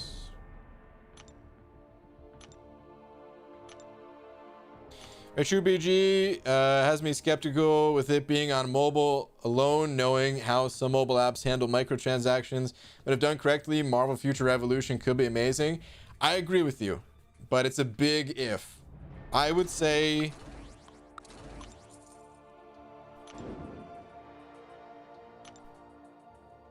I only have about 5% like if I just had to break it down into whether I think it's going to be a game I would enjoy or not. I think it has a great chance of being successful in terms of just like commercially, monetarily. The game will probably do well. It's Marvel and it's mobile and everybody loves Marvel, and yeah, there's a high chance that the game will do fine that way. But will the game be appealing to me? I give it about a 5% chance that it'll be appealing, and a 95% chance that no, I'm gonna want to avoid that game. Here's the other thing. MMOs,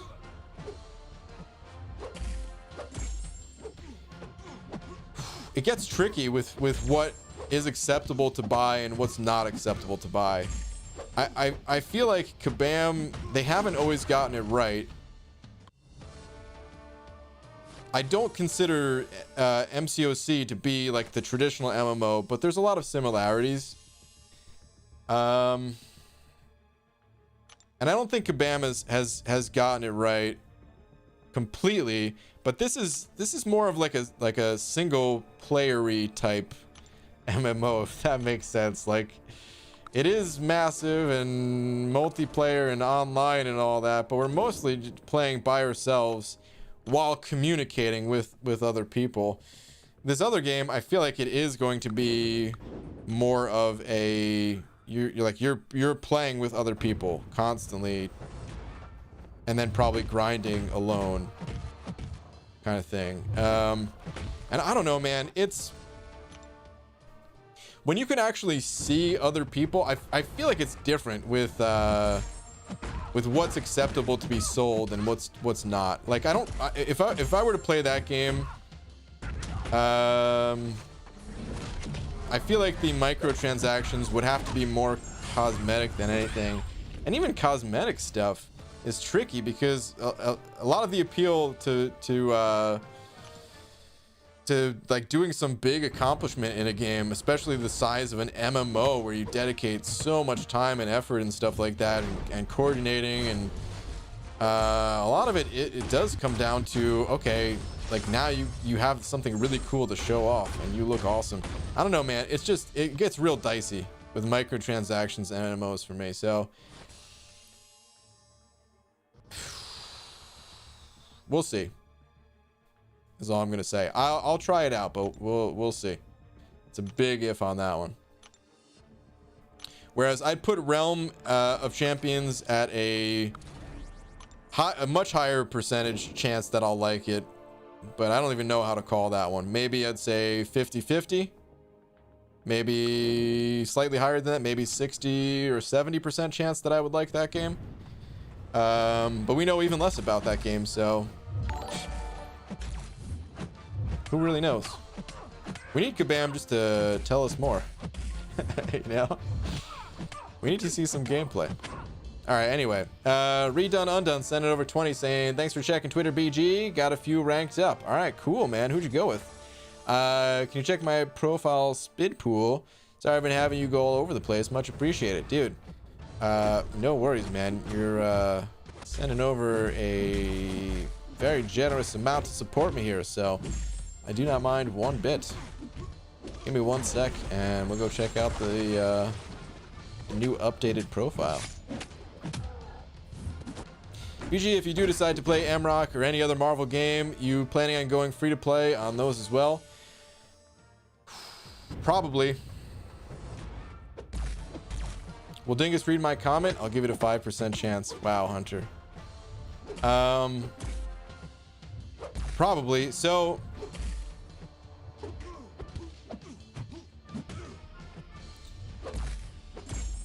it depends on how I want to approach those games.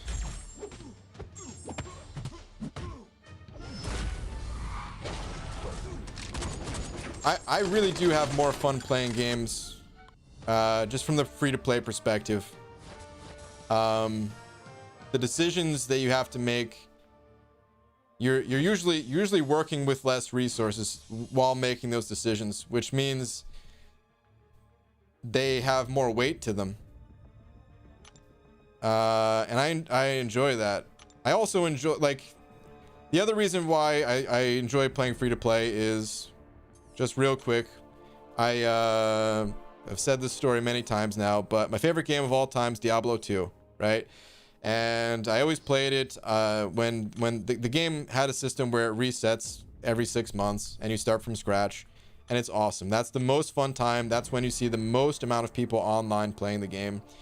Everyone loves it. And hold on, actually, let's check out this profile real quick before I get back to that story. Wait, did I look up the right?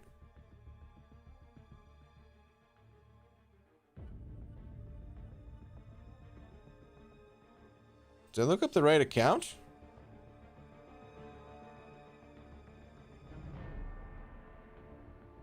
These champions weren't the champions that you showed me, were they? Also, 6-star rank 2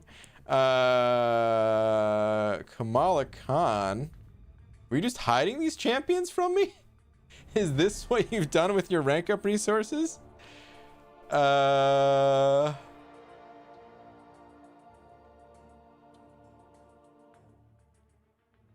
I mean, I'm looking back at Twitter. It is the same account. You had a Nightcrawler at what looks to be rank 1, which is now rank 5. So this is your first rank 5 is Nightcrawler? So you just like doing your own thing, I think. Is that what's going on here? Because otherwise, I'm very confused. But yeah, I think you just like saying, I'll rank up whatever champ I like. Big Red, I absolutely love this account. I know, this is great. I was hoping you could convince me otherwise, but I just really like them. Okay, fair enough, dude. Fair enough. That's fine, man. There's nothing wrong with that. I was just surprised. Caught me very off guard.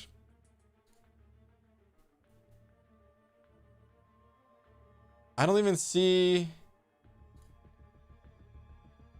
I mean, I see Kamala Khan down here. But where is your Hulk Ragnarok? He must have been ranked up previously or something, because he's nowhere to be found here. That's crazy though, man. All right. Well, cool, dude. Congrats on having the most unique account that has a rank 3 6-star champion on it. By far, the most unique account. Crazy, dude. It's cool though, man. You do you, for sure. All right, dude, thank you again, by the way, for the very generous super chats and all. Okay, back to my tangent that I was spiraling down towards, about if I would go free to play in these other games. So, as I was saying, favorite game of all time, Diablo 2, right? Blah blah blah, resets all the time, start from scratch, and I would play it each time. I loved it, absolutely loved this game. There was a website I used called D2JSP. It's a trading website that originally started for Diablo 2 because the in-game trading is just tough to use. I have a lot of great memories from the in-game trading system, but ultimately this was a huge game and it needed some more advanced tools, so that's where D2JSP comes in, which is still used to this day by a lot of people. And there's a currency on the forum called Forum Gold, and the site eventually evolved into just being like a ton of different games. You can trade things and you can get this currency called Forum Gold, and then you could use that Forum Gold to trade with other players and get, you know, in-game items, basically, right? It's not an official thing by any means, and you can get scammed and all that stuff, right? By other players. But anyway, I had a ton of Forum Gold because I always just found my own things, and then I didn't know what to do with it. Sometimes I would just give it away for free, and then sometimes I would trade it if it was valuable, and I would just amass this Forum Gold. And one day, one of the ladder resets, I was like, hey, maybe it'd be really cool if I just started with the absolute best gear possible. And at the beginning of a season, it's all really expensive. Normally, by the end of the season, you can get an entire setup for like 100 Forum Gold, and you have a really good setup.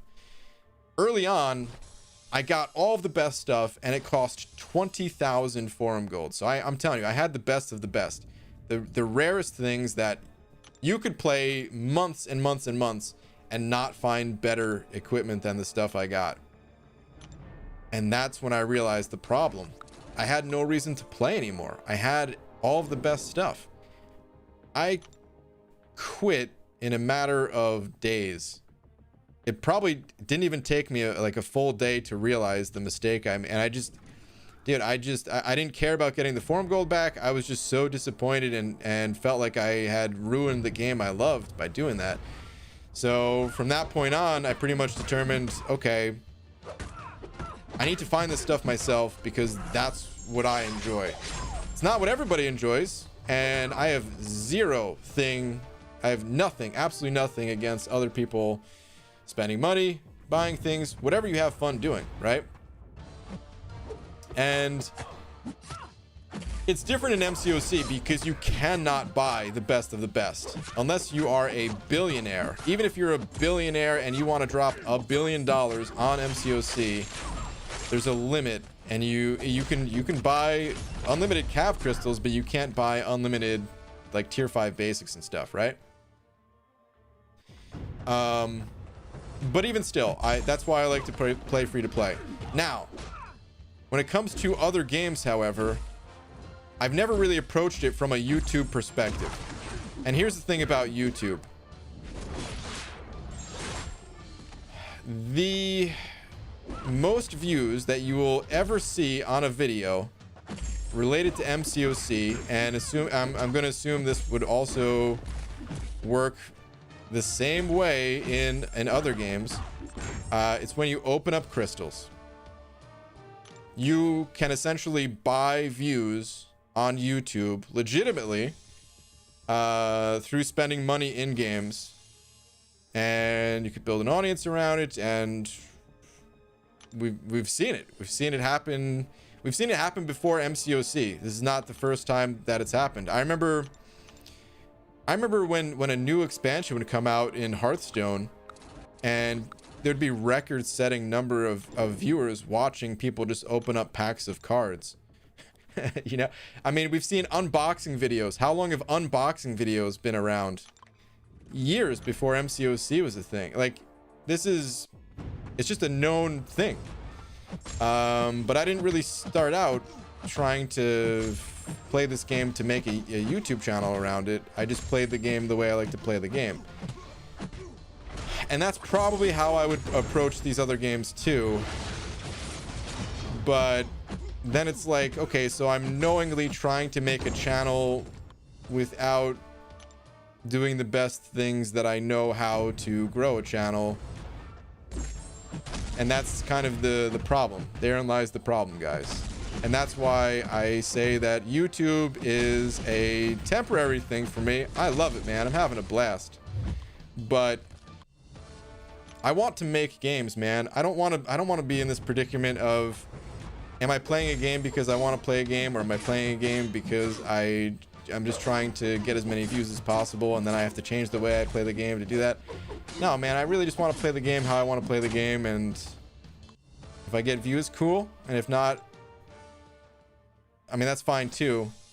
And sometimes it's hard to like, saying that is easy, but there are times where I sit there thinking like, what am I doing? Why am I working so hard to make a video when I could just spend like $30 on a bundle and get the same amount of views? And I don't know, man. It's just a very weird thing.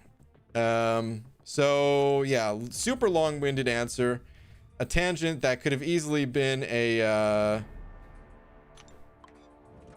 podcast in itself. To say that I will probably be free to play because F the views. I want to have fun, and that's how I have fun. So I'll probably be free to play if I play a different game too. Are you working towards making games? Sort of. Yes and no. Yes, but I feel like I can't say yes unless I'm going like 100% dedicated towards it, which I'm not doing, but I am casually very much so into game development, and I do some things that are working towards making games. Yes. All right, Shadow Shinigami sent it over 40 rupees. Thank you, dude, saying I need a ghost to boost my game progression. I hear you, dude. I want to boo you because, well, use the pun. But I'm not going to do it because I also understand. I also want a ghost to boost my game progression. Go super strong. No more questions from you, Big Red. Thanks, BG. Always appreciate the long-winded answers. I can't do anything else, so I have to.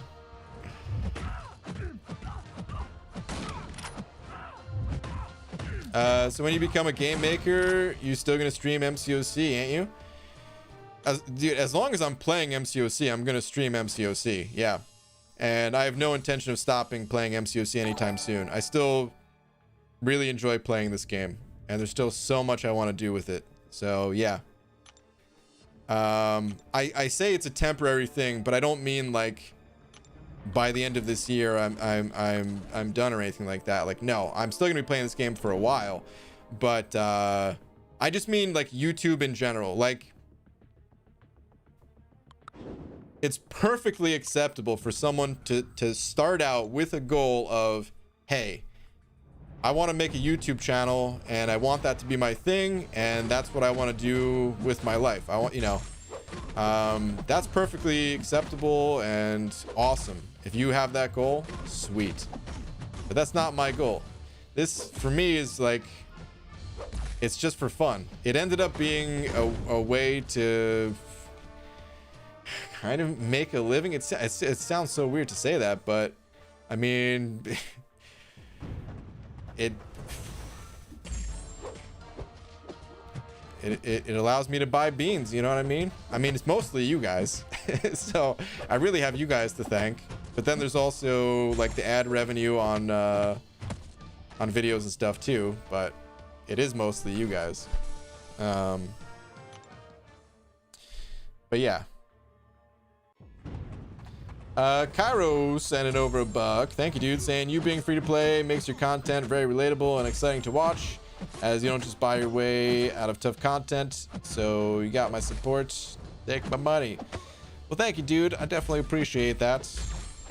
I think it's definitely that's definitely helped to grow this channel, I would say, because there's probably a lot of people that feel similarly to the way you feel. But you can kind of go either way.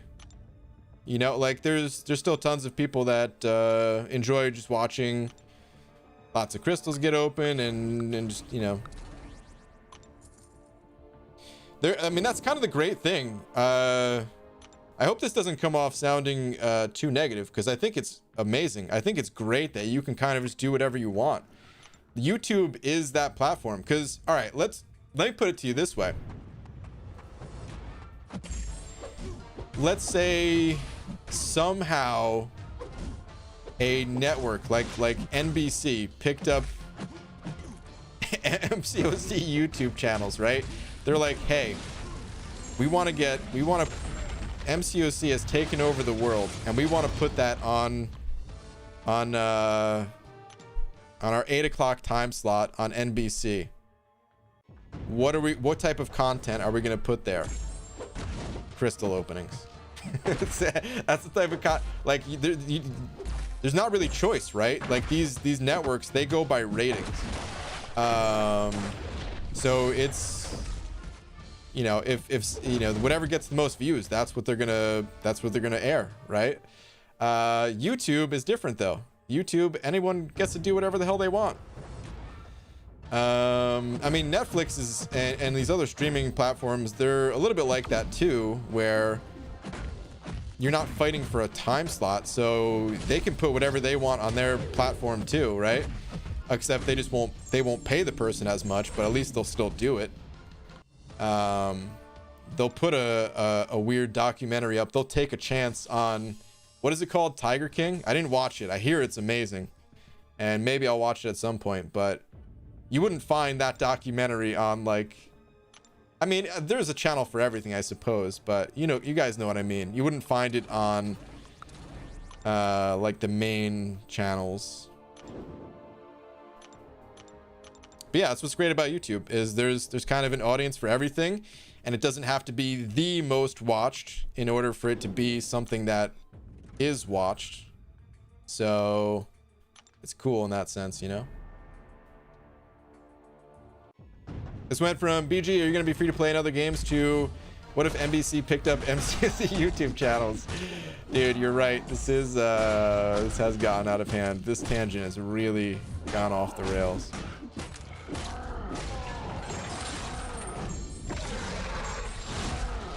This is one gnarly tangent. That's, dude. What's that saying? What a strange trip this tangent has been, or something like that. What is that? Oh man.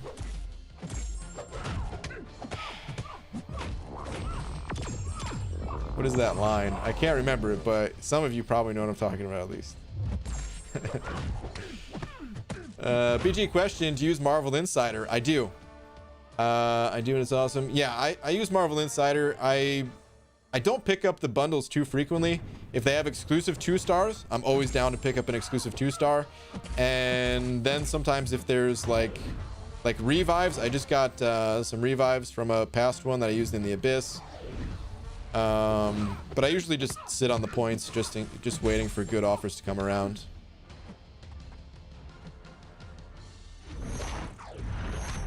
Yes, unfortunately, there is a channel for everything. That's true, man. Sometimes some of these channels is like, all right, what is this? Echoing Pixie, would a subscription model not make you try a game? No. Subscription models are totally fine. Okay, so here's the other thing. I want to make games, and therefore I want to support games at the same time. It's a little bit rough because if I'm playing a free-to-play game, you know, usually I'm not supporting the game. In this sense, I am, because YouTube is like free advertisement for these companies. Oh, there we go. What a long, strange trip this tangent has been. There we go. Spot on right there. Okay, but yeah, so it's kind of tricky because I want to be free to play, and I want the games to be successful. Not just because, of course, it's what I want to do. So one day I want other people to also support my work and stuff like that. Not to mention games. They're just what I spend most of my time doing. I always think about this too, just like how crazy it is, how much crap all of us, including myself, give developers, even though this is, I play games more than anything else. There's never like, I've never really crapped on like the psych creators. if they made an episode that didn't make me laugh as much, I don't sit there and critique it to no end, right? Or Always Sunny. I mean, I guess sometimes I've said like, some episodes are just okay, but that's like as far as I take it, you know. But for games, or like for creators of TV shows and movies, or the actors within them, they're like heroes to people, literal heroes. The people, the cast of the Avengers, kids look up to them as heroes. Yet kids will play video games all day long and have zero idea who made the game, and mostly will just talk crap, you know. But anyway, so I want devs to be supported because I want to be one myself one day. And if a game costs money, I have no problem spending money on that game. Subscription models I think are great. It's just, it's a hard sell, and therefore they usually don't do as well. They don't make as much money. They just don't make as much money because microtransactions, they kill it. There's always some people who just are wealthy and are willing to spend a good amount of money, and I mean that overcomes a larger audience paying a smaller subscription kind of thing, you know. So I wouldn't have a problem if that's how, like, let's say that new Marvel MMO type game comes out and it has no microtransactions and it has a subscription. I would pay that subscription to try it, and if I liked it, I would continue. But I can guarantee you it's not going to. Or almost guarantee. I guess there is no guarantee, but I can almost guarantee it's not going to work that way. I've also bought some games that I haven't even played, like Celeste. I want to play Celeste, but I haven't really had the time to, and even without having the time to, I just thought it was such a cool looking game that I just bought it just because. I kind of want to do that with some of the games that devs like the Diablo 2. Like I said, Diablo 2 is my favorite game of all time, and of course those devs make other games, and I haven't done it yet. I did it once where I bought a game and I didn't really play it. I just bought it just to be like, you know, I want these guys' future projects to be successful too, but I really should do that more.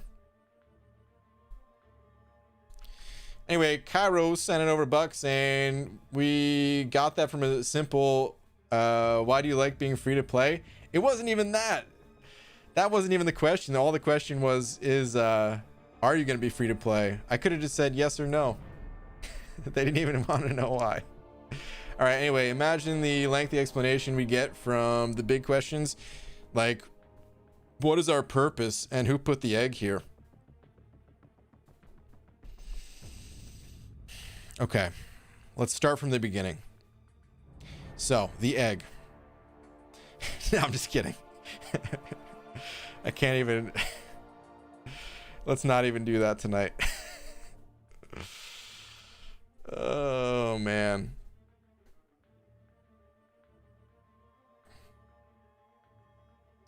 I really think they will be sub-based because so many countries are cracking down on loot box gambling, i.e. MCOC now has single?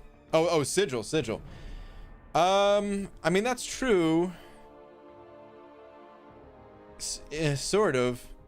I mean, I think it's smart just to have things like the sigil period in games. So I mean, I think, honestly, I think every game should have something like the sigil. Well, maybe not every game. That's stupid to say. Every game like MCOC, every game where you're logging in and constantly playing that has microtransactions and stuff like that. Games like this, it just makes sense to have another way to monetize the game. And dude, I actually really love the sigil. I'm not gonna get it, of course. Let's not get crazy here. But just the idea of the sigil where it's actual good value compared to all the other offers. You get something cool out of it. You get like this little premium side to the game, but it's not so good that it makes you feel like, what's the point of playing without it? Like I've never talked to anybody who's ever said that, who's like, God, I can't get the sigil. Why am I even playing this game? Maybe there's someone who's thought it, but I've never heard anybody say that, you know? So yeah, like, it's just this nice little bonus thing for people to have. It's a way for the devs to get paid. It's a way for players to get some value for their money. And yeah, if that other MMO game had it, I wouldn't, if I was going to play free to play, I still wouldn't get it, but they should have something like that, I would say. All right, anyway, on that note, I'm all out of tangents for tonight, and I want to go make some spaghetti. Where's my egg?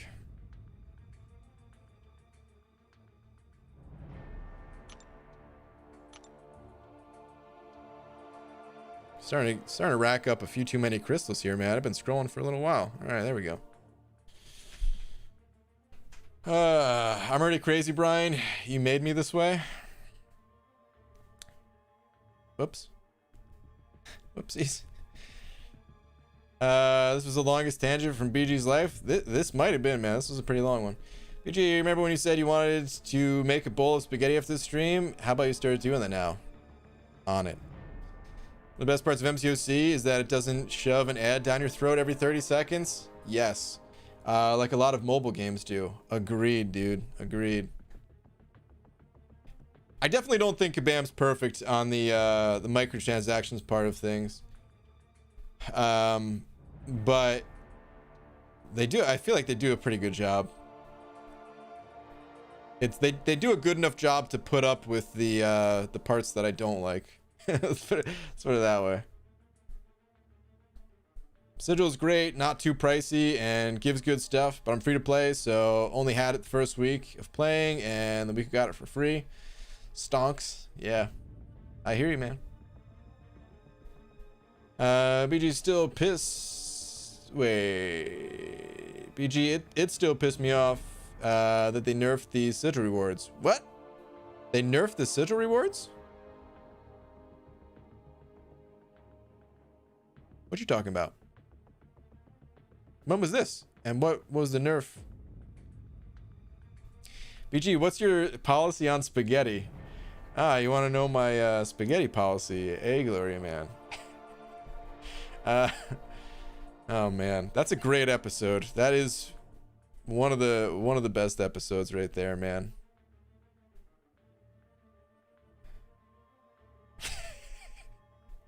Laura and I watched that not that long ago.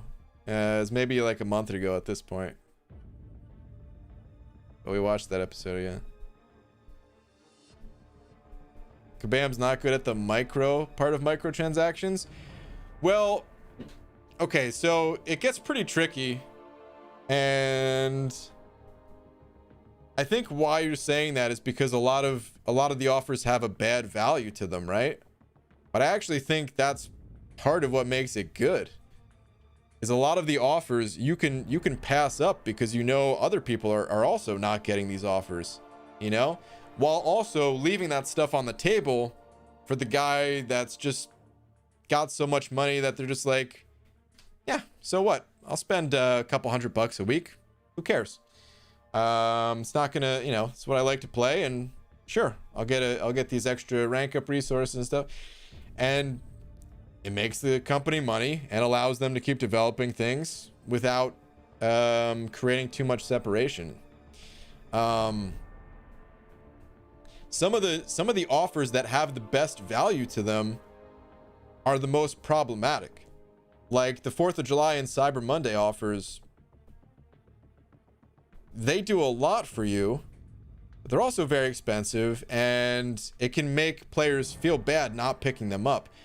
Whereas, like the rank up gem offer that we just had, it's not the worst offer, and I could see some people picking it up, but it was also one of those offers where it's like, you could easily pass that up and be like, well, who cares?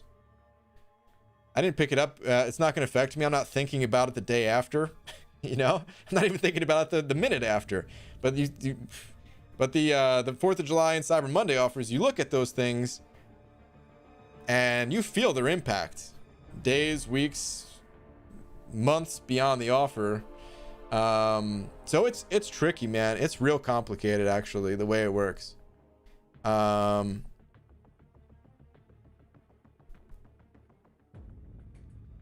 It's definitely more than what's seen on the surface. All right, anyway, I said I was going to be done with these tangents. Gloria, man, I don't even know what to say anymore, dude. You are the Gloria, man, the biggest D, the bestest friends of the best friends club. Man, thank you, dude. Thank you for the support as always. Thank you to everyone else as well. There's a bunch of other super chats. I'm sorry I rambled so much, but I can't help it. So it's what you signed up for when you clicked on this stream. You should expect it by now. And yeah, man. I'll see you guys all tomorrow, normal time. No day stream tomorrow, just normal nighttime stream. And yeah, I'll see you guys tomorrow. Good night, everybody.